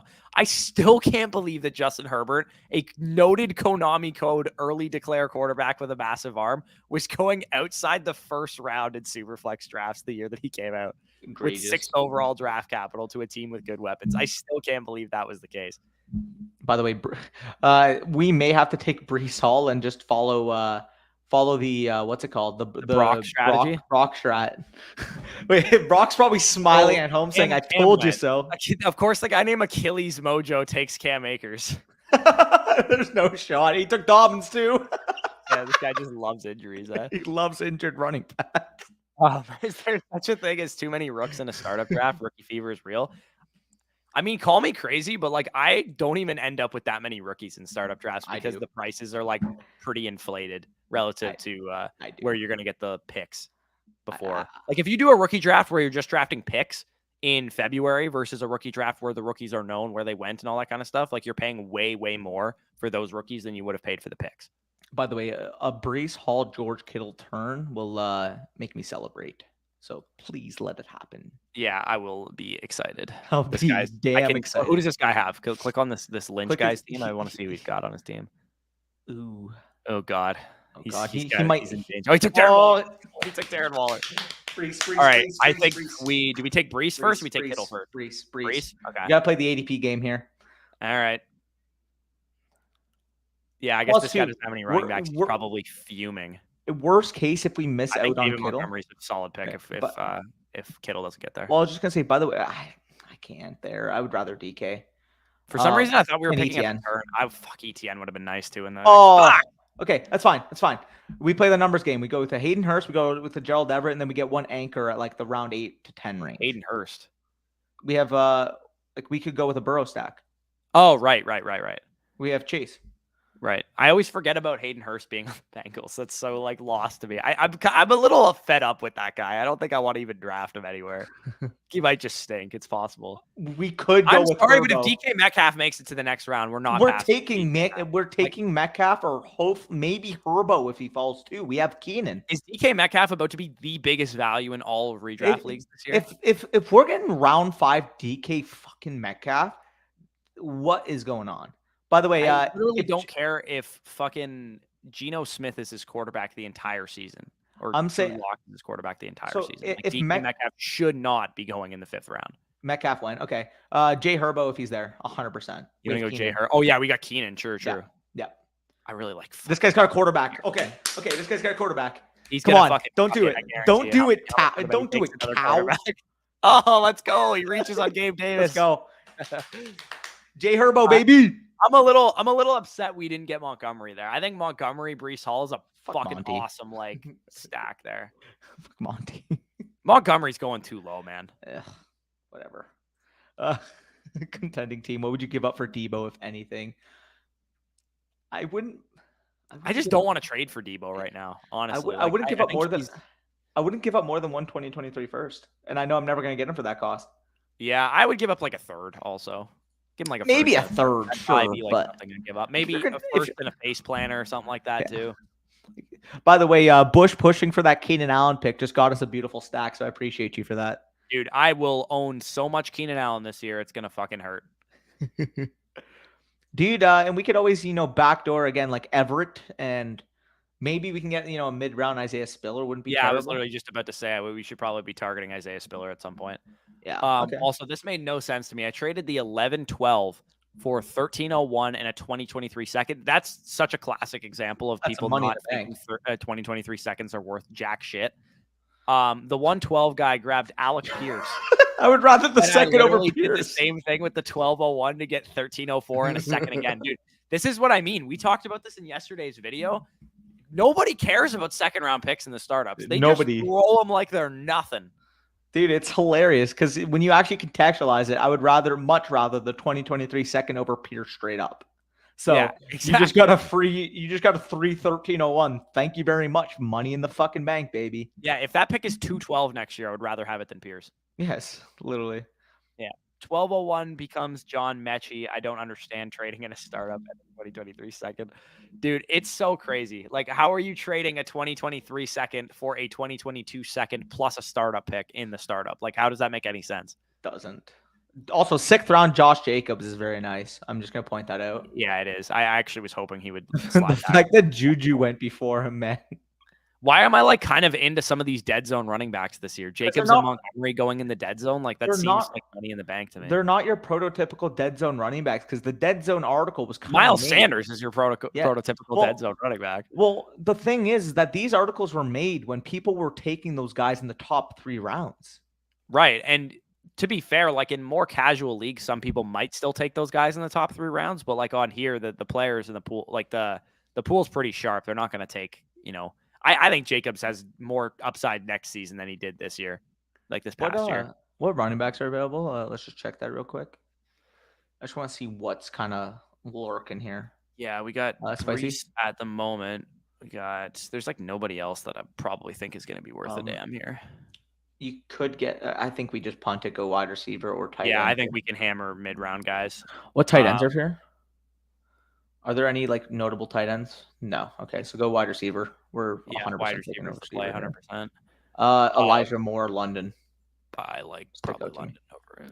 If we go Elijah Moore, we can backdoor jet stack. We have. All right, I go Elijah Moore. Yeah. Okay. We good with that? All right. What do we got here? This team is hot. I just saw a fucking Brock's comment. Trade the 704, 904 for a 2023 1 and 1205 and a Superflex tight end premium. I'm assuming at this point in time, you've already kind of made a productive struggle team. Yes. But at that point, I think I'm probably comfortable doing that. I think relative value at 2023 run, call me crazy, is like, what, a 4th or 5th round startup value? Probably a mid-5th, I would say, conservatively. Earlier than that for me. Yeah, conservatively, I'd say it's like a mid-5th. I would say probably a 4th for me. And if that's the case, it depends where that pick is. But I mean, you got to assume that not you got to assume, but like there's a greater than 50% chance that first ends up being mid to late. Which I'm more than fine with because Sean Tucker's probably a top 5 round startup pick next year. Right. So yeah, I'm cool with that, especially if you went for a productive struggle, young team, whatever the case is. I'm cool making that move. Yep. Do you pay attention to any playoff schedule in these tournaments? Well, I mean, Danny's been kind of pulling up week 17 matchups as we kind of go along. Yeah. It matters, but you got to get there. I would say I don't pay much attention to it. I say you just got to get there into the next round, and then shit happens, like luck happens. Like I'm not planning straight ahead for that stuff. I think maybe one more receivers. Garrett Wilson's a little bit later. We can backdoor Garrett Wilson. You want to go with a Thielen maybe here, or a DVS? I kind of like AJ Dillon, to be honest. You want to go Dillon? I don't mind mixing like Dillon here. I don't mind mixing a Dillon. Let's do that. Because I did not get a lot of AJ Dillon last year at all. I thought he was going too high. I thought he was going about this range last year, and I was just like, Aaron Jones is still there. Aaron Jones is still there, obviously, this year. And they pay him this year or last year? Oh, dude, next pick. You know where we have to go, right? Next pick. Oh, yeah, 100%. Yeah. And then hopefully his other guy stops back, and we can end our quarterback room at that point. I just realized we didn't. We could have grabbed the running back at one point if we wanted to. We could have, yeah. I'm not. I don't like his opportunity cost. Fuck sakes. The fuck you, body pillows. We could have taken. We could take TDP again later, I guess. Body pillows also has Kittle, I believe. So it'll suck for him once we get Trey Lance from him. Facts. I got so many rookie picks in my February startup. Every one of them increased in value. I agree. I think the best time to target the rookie draft is doing February startups or January startups when people don't really know how the rookie draft's going to shake out. Because I know in our too lazy to set lineups league, I got the 107 in like round 8. Yeah. And ended up picking Sky Moore with that pick. And Sky Moore is like a top 6 round pick. Yeah, that's insane. It's pretty easy to make up that value, I would say. Well, dude, I got Breece Hall at like the 304 pretty much. I got the 101 at 304. Like what? Mm-hmm. Herbert is a prime example of dynasty players thinking they know more than NFL teams. I'm starting to understand fading players. But that was hilarious looking back on it, by the way. Oh, dude, I like at the time, was I super, super high on Justin Herbert? Not really, but I also didn't really have a process at that point in time. Like fucking Henry Ruggs was my wide receiver 1 that year. So knowing what I know now, would Justin Herbert have made it outside the top 8 of my rankings? Shot. Absolutely fucking not that year. By the way, so we have to target, I believe, the other jet at some point, probably coming up. Check the ADP for Garrett Wilson there, Spicy. I'd say probably the 9th round's the latest we can go with him here. Yeah, so his ADP is actually only 4 picks ahead of where we're actually picking here. Do you want to go with a 2 tight end build, grab Dallas Goedert first here, and then potentially get the Gerald Everett on the later in the draft and just end it at 2 tight ends? We could do that. Okay. Call me crazy. I don't mind Tony Pollard here either. I don't mind Tony Pollard either. I don't mind Tony Pollard or Dallas Goedert. I think those are the 2 main picks here, and then hopefully Garrett Wilson falls on the way back. That's how I would probably approach this. I don't think Renfro's a bad value here either. I can't do it here. You hate Renfro, man. I'm not doing it. I'm not doing it. You can't convince me that. Spicy fucking Pollard or Goddard works for me. With the Raider love. I like Pollard over Goddard. Go for it then. I'm fine with it. And I would say Goddard on the way back, but we kind of do need Garrett Wilson if we're going to backdoor a jet stack. We can just go 3 tight ends. Hopefully one of them falls. Well, I mean, as long as we get Gerald Everett, and then we could potentially get, one of the Jets tight ends, whoever's, the cheapest, maybe a Conklin or a Rucker or Uzama, whichever one's cheapest of those 3, I think is fine. Yeah. Manuel says, took over a team and rebuilding. I traded Dylan Pitts. If you're rebuilding, I'd probably never trade Pitts, if I'm being honest. Pickens and a 2023 second for Watson. I'm fine with doing it there. I'm fine with doing it there. Yeah, so Pitts and Watson's a wash. They're like exactly the same startup value for the most part. And then I would rather have DJ Moore over the rest of the package, I think. It's close, though. The rest of the package is pretty close with DJ Moore. Watson and premium, though. Look at the trade that he's going to do, though. Watson in a late first for Hurts, Jefferson, Andrews. Yep. Oh, okay. Yeah, I'll take that for sure. Yep. I would say, though, is that if you're in a super flex, if you're in a tight end premium league and you're trying to rebuild, you'd have to pry Kyle Pitts from my cold, dead hands. Literally, though. It's so hard to trade away in that format. Garrett Wilson is still there. Okay. I'm praying. Jacko sniped a naked Trey Lance. He left. Fuck you, Ross. Fuck you, Russ, man. You know who we want to go man. next. There are analysts who have DK outside their top 30, and it's honestly laughable. I'm pretty sure Kyle Yates tweeted that he's like a huge bust candidate this year, and I'm like, Kyle what Yates the is fuck a are we doing casual. here? Go Goddard. Not get off of Renfro. I'm getting interested in Renfro, if I'm being honest. Not like, over I'm starting to Goddard. get interested in Renfro here. Structure, Bush. Structure. Focus. Wait. So, okay, I like our running back structure. I think I'm going to be more likely to build running back cores like this. Maybe not with Breece Hall as my hero, but like heroes in general. Because, I mean, we could stop this off at like 6 or 7 receivers and then just pound back some of these like mid to late round running backs and just hope for upside. I wonder if Achilles Mojo is going to take another torn Achilles player. Oh, the guy got Renfro. That's good value, man. Honestly, I think you're sleeping on Renfro a little bit. Spicy out loves it. Let me get JT, Evans, Keenan Allen when I have the 101. It's my favorite start. Yeah, that'd be so dumb. Evans and Keenan Allen at the 2-3 turn this year. Like, those guys are going to be so good.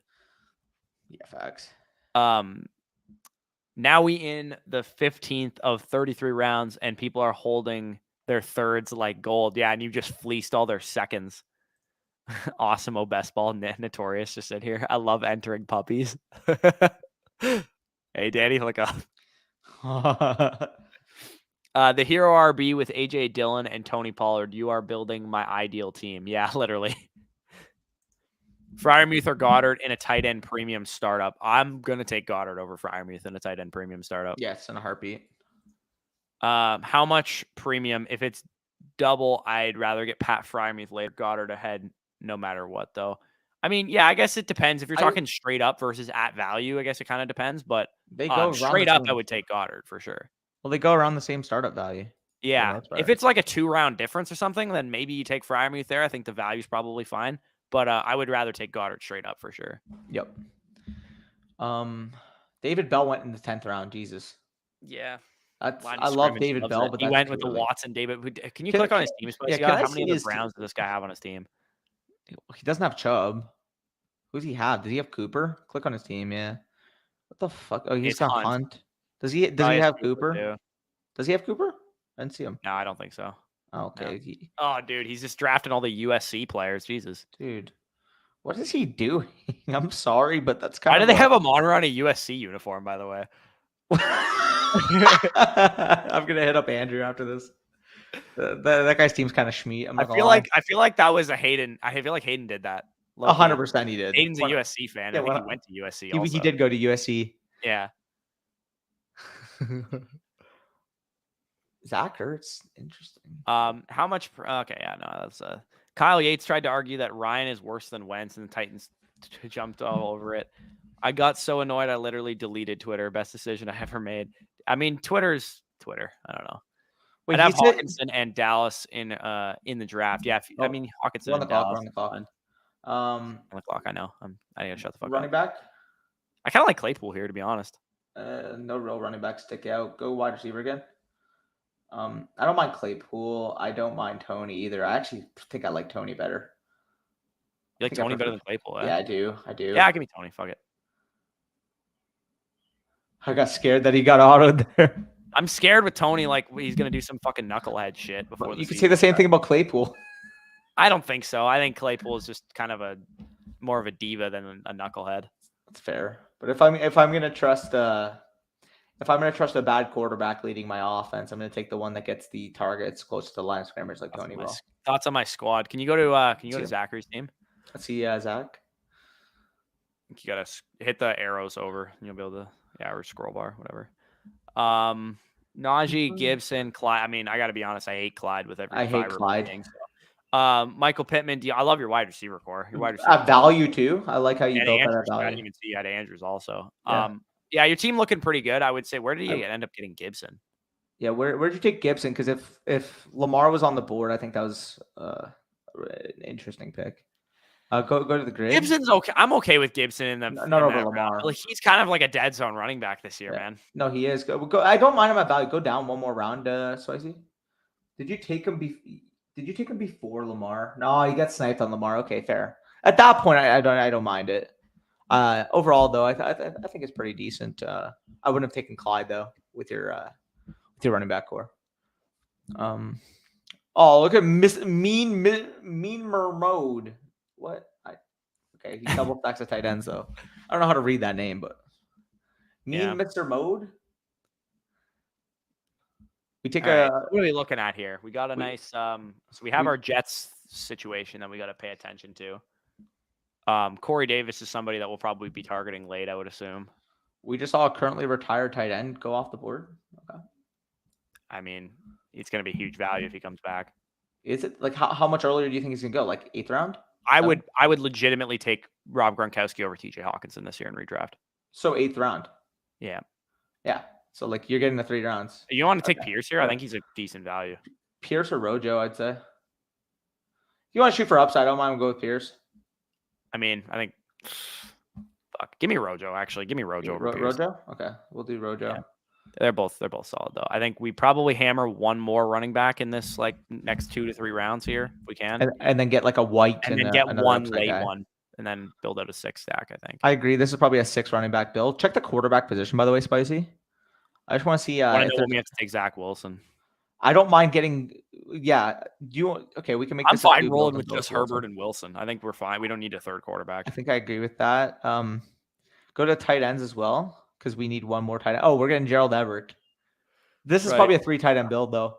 You want to go Everett and like Njoku maybe and hammer those out in the mid rounds? Yeah, we could do that. Okay. We have Goddard though, right? Yeah, but like he's good. I think I'd rather go if we're gonna take Everett as our next tight end. I'd rather just take a tight end in round 17, 18 or something. We can do that then, like Hooper or something like a Conklin and Zama type. So yeah, I guess we have the Jets stack. We could get some Jets correlation. Okay. Yates is that's facts, Brock. Thoughts on Jasicki this year with more target competition? I'm not a fan at all. Not a fan. He's gonna be like going too high for where I probably am feeling comfortable taking him. I'll tell you right now, Matt, if you can get a 2023 third for either of them, or package both of them in maybe a third to get up to a 2023 second, I'm doing that move in a heartbeat. Yeah, I agree. Worried about Claypool leaving Pittsburgh. He goes to the Chiefs. Give me all the. Oh God! Imagine the little TikToks. Jesus. Oh God. I just traded Herbert in 106 for Murray, Goddard, and pick 103 or 203. I'm not a fan, to be honest. I want Herbert. Yeah. In a tight end premium, this might make this a little closer. Maybe, yeah. But like realistically, even in a tight end premium, how much more valuable is Goddard than the 106? Relatively. No, I agree. I would have taken the Herbert side there. Yeah. I hate CH too, but just throwing a Hail Mary on his value. Yeah, I will take Ronald Jones 10 times out of 10 at his value over CH at his. I will say though, having Mike, we'll make the pick first, and then I'll continue this point. Go back to where's Algier? Somebody, Brock just brought up. He went. He went. Oh no, he didn't. Oh, he's right there, dude. I'll literally smash the button on Algier. Honestly. Take Algier. Look at the rest of the board. Let's go. But what talking about this lovely running back core that is. I actually love that. Just adding to this though, Zach, I do agree to a certain degree. I feel like for the most part, trying to limit our micro analysis sometimes when we're drafting a big portfolio of best ball teams, rather looking at ADP value as opposed to our own personal takes sometimes, is more of an optimal play. That being said, though, I'll probably still only end up with like 5 to 8% Clyde Edwards. And I agree. Again, you're not going to be overweight on that player, but maybe he falls a little bit past ADP, and you want to take a stab at that point, even if you're not a big fan. Like I don't mind mixing that into my portfolio. Right. By the way, I love how we're constructing this team. Let's just say that. Yeah, I love this team. I actually really love this team. Yeah, it's really good. We got 3 absolute superstar wide receivers. Yeah, that I'm willing to bet you that all 3 of those guys would have like a 60% chance, 80% chance of being top 5 wide receivers this year in fantasy. And I mean, Elijah Moore as your 4 there, bro. Like he's got legitimate top 10 upside on his own right. Yeah, Tony, I mean, probably only like a wide receiver 2 at his ceiling, most likely because of the offense and stuff. But I think he could be, definitely some spike weeks for sure. I was just gonna say, at pick 116, you're more so relying on the spike weeks as opposed to the overall. We can hammer out wide receivers now too. So how many running backs do we have? Because we only need 6 or 7 receivers in this. I would say we shouldn't take a running back for a while now. Agreed. We're gonna have to mix in Zach Wilson with our next pick. Let me see where I think we can. His ADP is 155. We're gonna be at pick 149 here. Are we? Okay, yeah. Yeah, I think we should just take Wilson if he's there. I don't These mind guys that. all don't have a second quarterback too around us, so we got to Yeah, hope that they might take Fields or Lawrence or something here, but because they're dicks, yeah. What's Fields ADP? 135. He's currently going that's 150 honestly here, a pretty bro. good value on him, Yeah. to be honest. I don't mind it at all. Who just went? That's Fields, 100%. Yep, and then Lawrence. So yeah, we should go Wilson here. Make sure we don't mix out on him. I heard Pearson got excited. Wrong Pierce, though. Facts. Herbert way better than Murray. Yeah, I think there's a sizable difference between Herbert and Murray in a dynasty format. Agreed there. Nico has a decent chance to start. I mean, he was a starter last year and he didn't do anything. Starter doesn't mean targets, to be honest. Yeah. Routes are given, targets are earned. That's really how it works. He was on the field running routes last year. Yeah, give me Zach Wilson. Is Naheem Heinz going to become like a overvalued player now because Frank Reich said that he would draft him? Did he just go? Wait, go to our running backs and let me just name running backs. I wouldn't have mind getting Naheem Heinz as like our last running back, but the question I have though is why take Naheem Heinz when you can take similar type of or archetypes like Kenneth Gainwell, Ty Davis Price, I think JD James McKissic White straight up over. I would rather have him straight up over Naheem Heinz. I would too. Yeah. Is JD McKissic not gone? JD McKissic might be the last running back that we take in this. We might have to scroll all the way the fuck down for him. Is he not on the board? No. Or yeah, he is on the board, dude. Look how low he's going. Type it in, Spicy. Type where his ADP is. He's probably going right after Brian Robinson. Just type in McKissic. 189. Yeah, he's the next running back down that list. I'm actually fine with either. I'm gonna own him in 30% of my leagues. Yes, I like it. That is absurd value. Question I have though, go back to running back, Spicy. Would you rather like a Ty Davis Price or a Khalil Herbert type mixed in with JD McKissic, or would you rather have Brian Robinson and James White? I don't think we need to draft 2 more running backs. I think we do. We have 5. I thought we had 4. Fair. Yeah, we have 5. So I would say we should, and we don't have a pass catching archetype running back yet. That's fair. We have straight upside. Yeah, we have 2 like very very high value handcuffs with AJ Dillon, Tony Pollard. Who's our other running back other than Tyler Algier? Go down there. Pierce.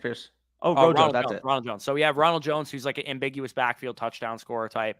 Tyler Algier, ambiguous backfield, probably getting a lot of carries. I think McKissic's the perfect guy to round this running back core out with. Brock, by the way, I'm reading your comment. I don't mind Naheem Heinz, but I'm more of a fan of opportunity cost. Tell me the difference in chat right now between Naheem Heinz and James White, other than health. James White and Naheem Heinz, I see a pretty big difference in. Like in terms, like which way? I mean, Naheem Heinz is going to give you explosive plays. Okay, but James White's going to have more of a receiving role. Will he? Yes. James White's healthy. Heinz is pretty involved last year, and I expect him to probably be pretty involved this year too. Yeah, but when James White's healthy, he's a 6 or 7 target per game guy. Yeah, but he's also 31 years old, and they have so many running backs in that core now. Question then: would you rather have 13th round Naheem Heinz? I'd rather have 18th round James White for sure, but I would rather have JD McKissic than both of them straight up, regardless of the round cost. I would agree with you in that. I prefer JD McKissic because it goes well, but I'm just saying, like, if you're comparing those 2, by the way, he has more than 2 receivers, right? Please tell me. Okay, thank God. I mean, after those 2 receivers kind of dodged me, but traded Juju to move from 106 to 102. Easy move. To get Kenneth Walker. Oh, okay. I mean, he probably wasn't going to fall due at 106, but that's where I actually ranked. That's where I have him ranked, or 105. Brother, how are you taking that over Drake London? Come on. Yeah, that's not bad though. I would still rather have Kenneth Walker than Juju in the 106. Or sorry, not Juju in the 106. Wait, hold on. Oh no, yeah, I would rather have the 106 and Juju than Kenneth Walker. Corey Davis. I don't care about Corey Davis. It's not a bad move. If you love Kenneth Walker, I don't mind it. Yeah, no, I know we have the stack, but we already have 3 Jets, so I don't mind just taking one more Jet at tight end. Dominic also says, would you move Keenan Allen or try to compete with that? So based on your roster, your running backs are pretty dicey, but the rest of your roster is pretty strong. You don't really have a tight end to speak of. I'd probably... He is Hawk. Oh, yeah, I'm stunned. Never mind. Wide receiver core. If you have Keenan Allen in that wide receiver core, I would probably just keep Keenan Allen. Do you want to go with a Palm? Or no, because we're going Everett. Who do you want to go here, Bush? I'll let you make I don't mind Will Fuller here, to be honest. Will Fuller? Okay. It's like a complete upside swing, but like, I mean, it doesn't cost that much. I don't mind it. Yeah. Where's he I don't gonna mind. sign? We'll have to cover our asses a little bit and grab some more other guys, but we're going to be building out probably a pretty large 7. wide receiver core. I mean, we need one more receiver. That's it. I would say. Yeah. We could just take one with our next pick. have another Not worry tight about it. We got to go Everett here. We got to go dude, Everett next pick. If Fant falls, man, like I fuck Everett. Like I would just take Fant. We got to go with Everett with our next pick, though. Yeah, we do.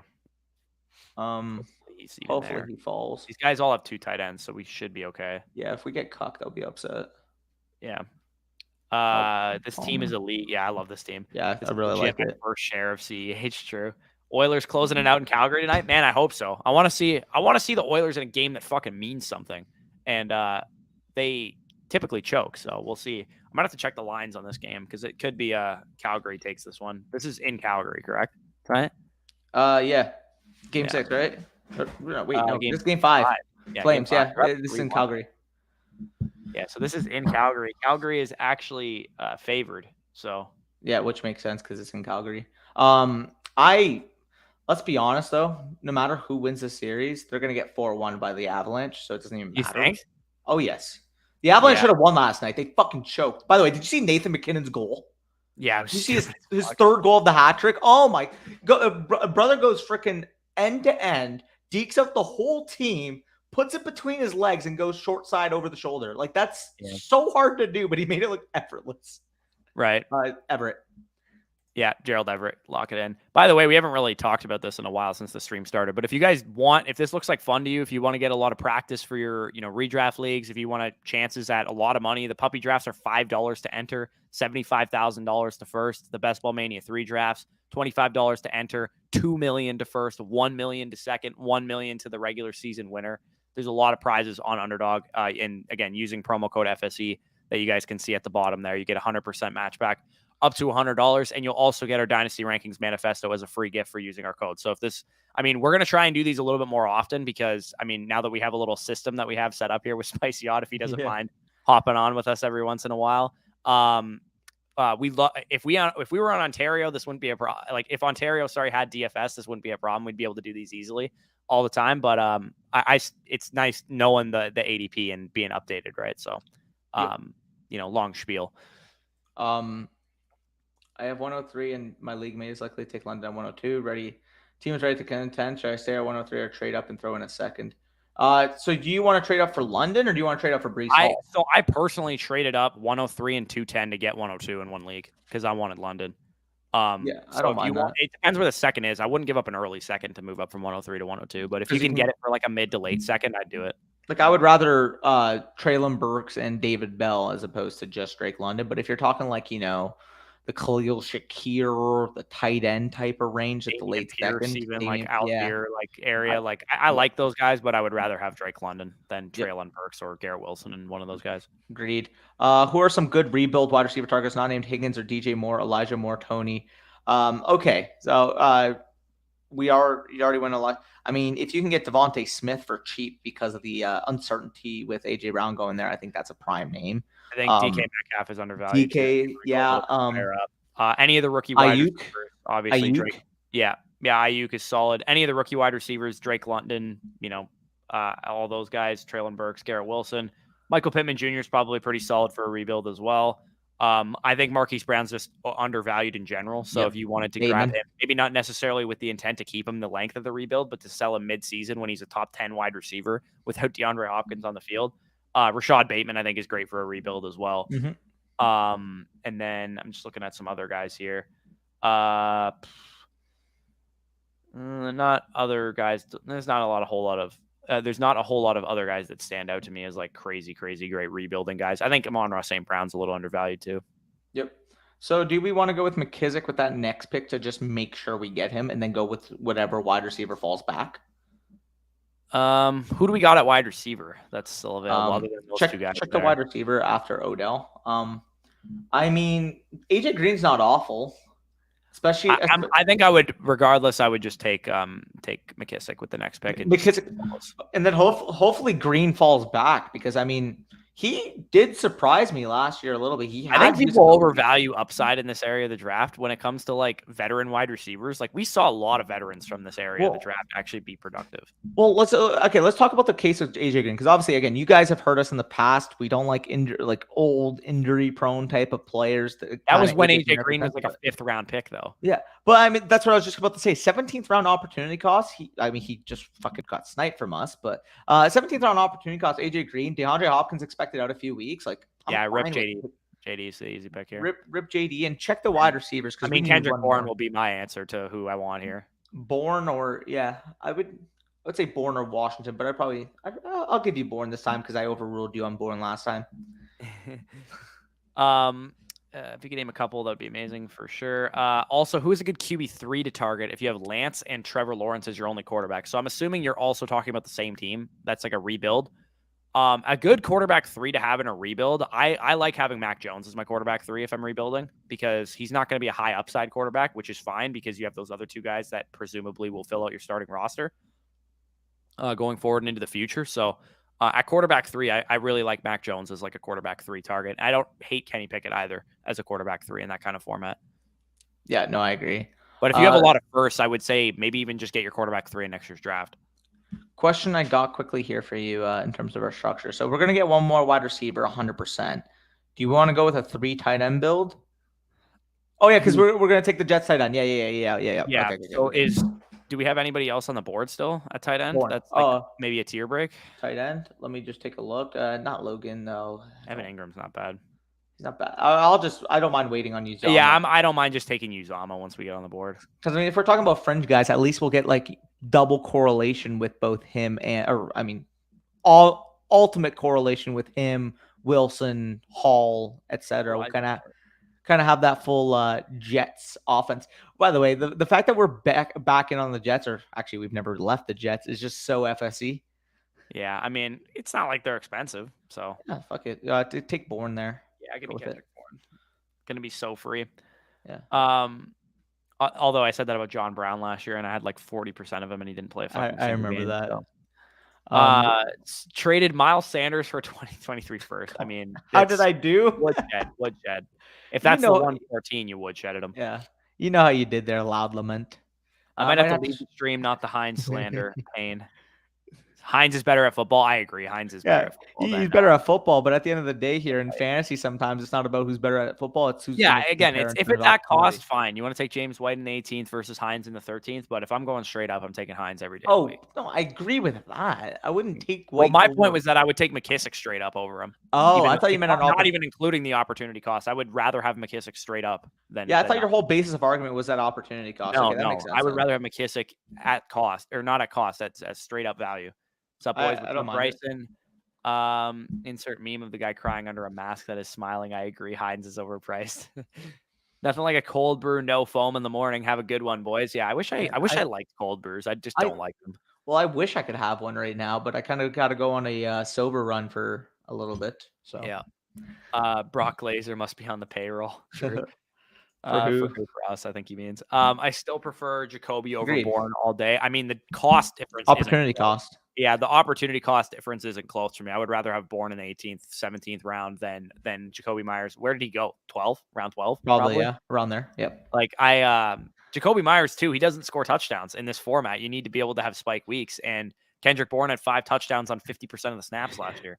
I think that's the most anti-FSE turn ever, going with Kenny Pickett and Ricky Seals-Jones. Check his team. Check Linus. The starting tight end for the Giants right now. I don't fucking know. That's it's not a terrible value. What is this guy's team? It's such an anti-FSE team.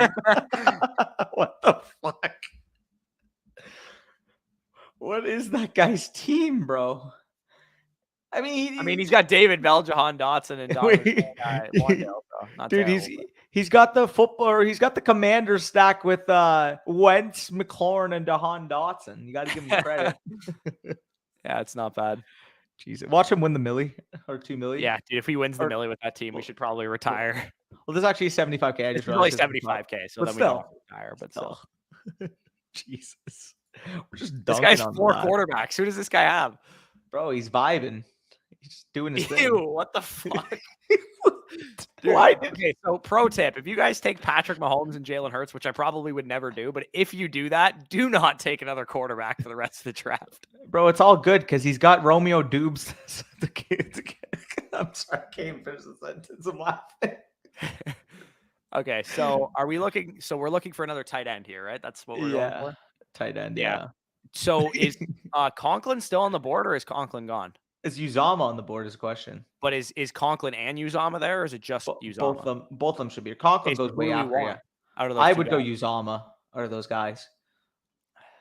I would just go whoever's left on the board, but like I think Uzama, if you're this late in the tight end game, I would say you're looking for touchdowns, and I would say Uzama is probably more likely to score more touchdowns. I mean, let's compare their contract. Obviously, follow the money narrative is not a thing, but I mean, no, yeah, follow the money narrative. Twitter is the worst. But I mean, if we're talking about similar talented players, I mean, 3 years, $24 million for Uzama. I mean, we're talking. I'm being honest. I would rather have Brevin Jordan than both of them, but we need the correlation. Yeah, we take the correlation at this point. 3 years, $24 million versus 3 years. Okay, so they both kind of signed almost the exact same contract. Give me Uzama. I'll just take Uzama. Bush. I love this team, man. I love this team. The Jets gave CJ Uzama 3 years, $24 million, and they gave Tyler Conklin 3 years, $21 million, and then they also drafted 3rd round Jeremy Ruckert. Oh, I cannot wait till we go to New York so we can just absolutely MME this motherfucker. Dude, yeah. Well, this one will be done by the time we go to New York, but like maybe there's a puppy 2, or maybe there, like obviously Best Ball Mania. We're gonna be ripping a bunch of those. So for those of you guys that are curious, I think we can officially announce it. I don't know. Do you think we're good? Yeah, fucking announce it. Okay, so June 21st to 24th, me and Danny will be in Brooklyn with Underdog Fantasy. So we're gonna be live streaming a ton over those 3 days, probably 22nd, 23rd, and 24th, mainly those days, and we're going to be doing a bunch of drafts. We're going to be getting our underdog fix in while we're out of Ontario so that we can draft as many teams as possible while we're there. So make sure you guys stay tuned for that. We're going to be doing a lot of these drafts, a lot of other, videos too, and answering questions as usual. So let's close out the questions for this video, and then we'll head out of here. McKissick over Heinz for fantasy. That's fine. Heinz is better IRL. I still think it's probably debatable, but maybe Heinz, because he's got more return appeal and stuff too. I'd say he's probably a better real life player.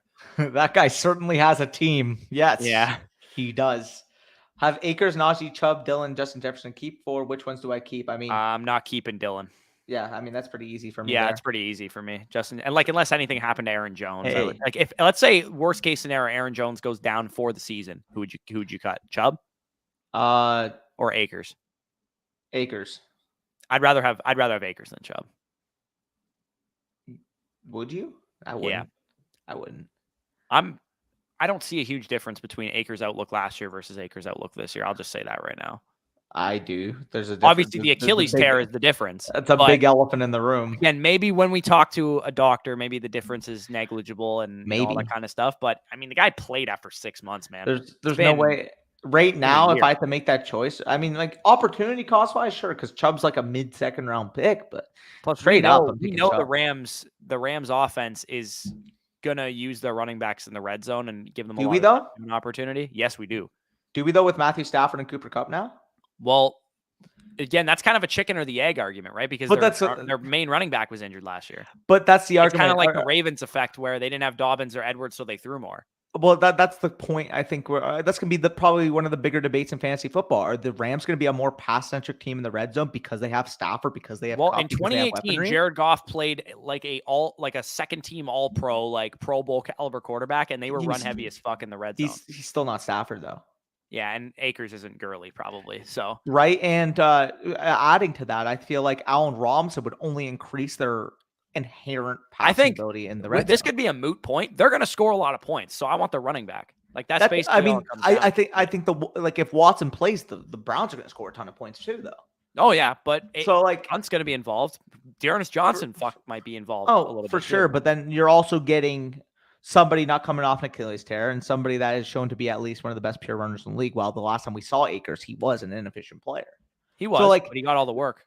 Oh, no, 100%. And that, again, that's going to be the debate. And we're going to know more with more information available as we go throughout the summer. But like right now, if I had to make that choice, I would take Akers over Chubb right now. I would take Chubb over Akers.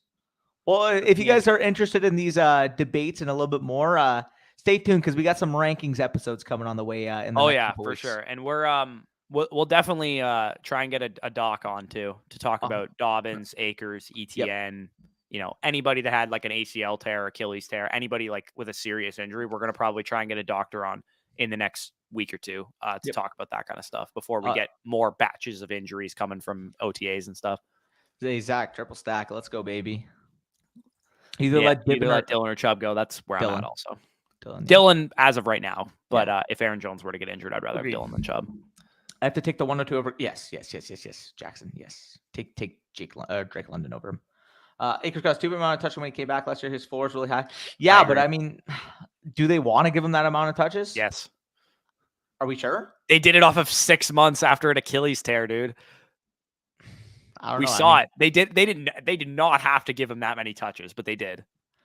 I'm still wary, bro. Superflex tight end pairing. I got Dak and Schultz for Tua, Goff, and 20. Yeah, I mean that's just a W. I mean, Tua is fucking garbage. And Goff. Again, my tune could change on Akers if you know Edwin or Jesse Morris, whoever I talk to or listen to, says like Akers is still fucked. Like, don't buy into Akers. But I'm probably on the side that I'm gonna be 90% as high as I was on him last year. Yep. Brian, I also have Akers. So what now? So like, or Andrew. So what now? So what do you mean? You have to like. I would. Okay, so I'd rather keep Andrews than some of those guys. I think I'd rather keep like if that's the case, I'm keeping. I would cut Chubb and Dylan and keep Andrews. I would cut Akers and Dylan. Yeah, that's the debate, dude. Imagine your keepers being Najee, one of those running backs, Justin Jefferson and Andrews. Yeah, congrats on winning your league, bro. Yeah, Akers probably not. Yeah, no, literally. Hey, but as Bean Counter says, chase volume, hope for efficiency. Oh, 100%. We got volume and a great offense too. Akers could very easily have a Joe Mixon season or a Najee Harris season. The flip to that, I'm more than fine with subscribing to that. And if the doctor gives Akers the full green light, I'm fine with switching ships here. But like when we have underlying injury concerns with Akers, again, we're not just talking about fragility at running back. If we're talking about injury-prone running back, I'm fine, you know, saying, okay, that's a fugazi because all running backs are injury-prone. But when we're talking about a guy legitimately coming back from what is shown in the past to be a career-threatening type of injury where even like some of the better running backs, like Marlon Mack was a workhorse type of running back, a good running back, and now he's kind of been cast aside. I think Akers is a better running back than Marlon Mack, but I think Marlon Mack showed he was a legitimate Akers was also 21 when the injury happened versus 25. And that's fair. I mean, that's a good counter argument, I would say. In 6 months. That's a good counter argument. The problem I have, though, is I don't know. I would be totally on the side of you if Akers did not play a single game last year, but he came back. That's what makes me think that Akers is probably going to be just fine from an injury perspective. I want to hear from a doctor before I'm. I would too, but that's my inkling is that they're going to be like the guy came back and played all playoffs. If you're taking 4th round opportunity cost Akers, I'm more than fine with it. Yeah, I'm just going to say that right now. If he's a 2nd round pick, I'm probably going to be on par with ADP or maybe even a little lower on him. But 4th round, fuck, I'll take him there. Agreed. Take it easy, Brock. Go get studying. You're not out of school yet? It's almost June, brother. Is Brock the one that's studying to be a doctor? I think Brock's studying to be a doctor. My bad. Smart man, Brocky. Somebody's studying to be a doctor. I think. Speaking to a future doctor, what are your thoughts on Akers? Okay. Yeah, true. I have so much Akers and best. Yeah, I mean, 4th round, 5th round Akers, wherever he's going right now, I think it's more than fine at that type of price. Because then you're comparing, a 2nd round receiver like what? Debo, Mike Evans type in the mid-2nd, which is where about Chubb goes, versus then you're talking about, what? Hollywood. Like, who's going like 4th, 5th round a wide receiver? Yeah, I would rather have Hollywood than Akers. A-Rob? Yeah, I'd rather have Akers than A-Rob. I would too. But that's what I mean. Like, would you rather? Yeah, it's all going to depend on the wide receivers going around that area. Yeah, no, exactly. That's an interesting debate, though. But yeah, we're going to get into that because we're going to be covering.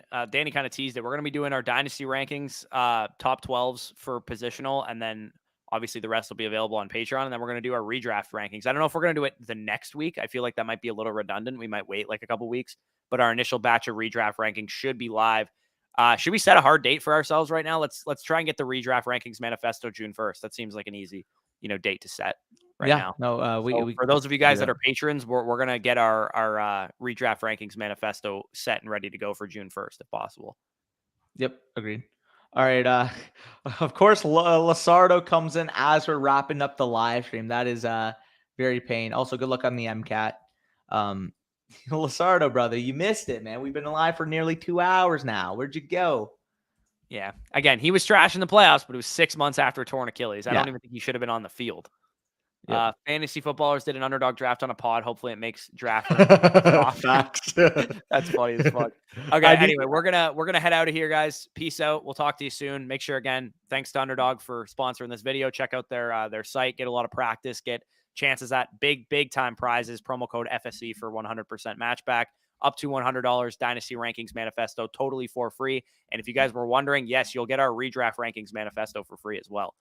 Come the redraft season. So peace out, guys. We'll talk to you soon.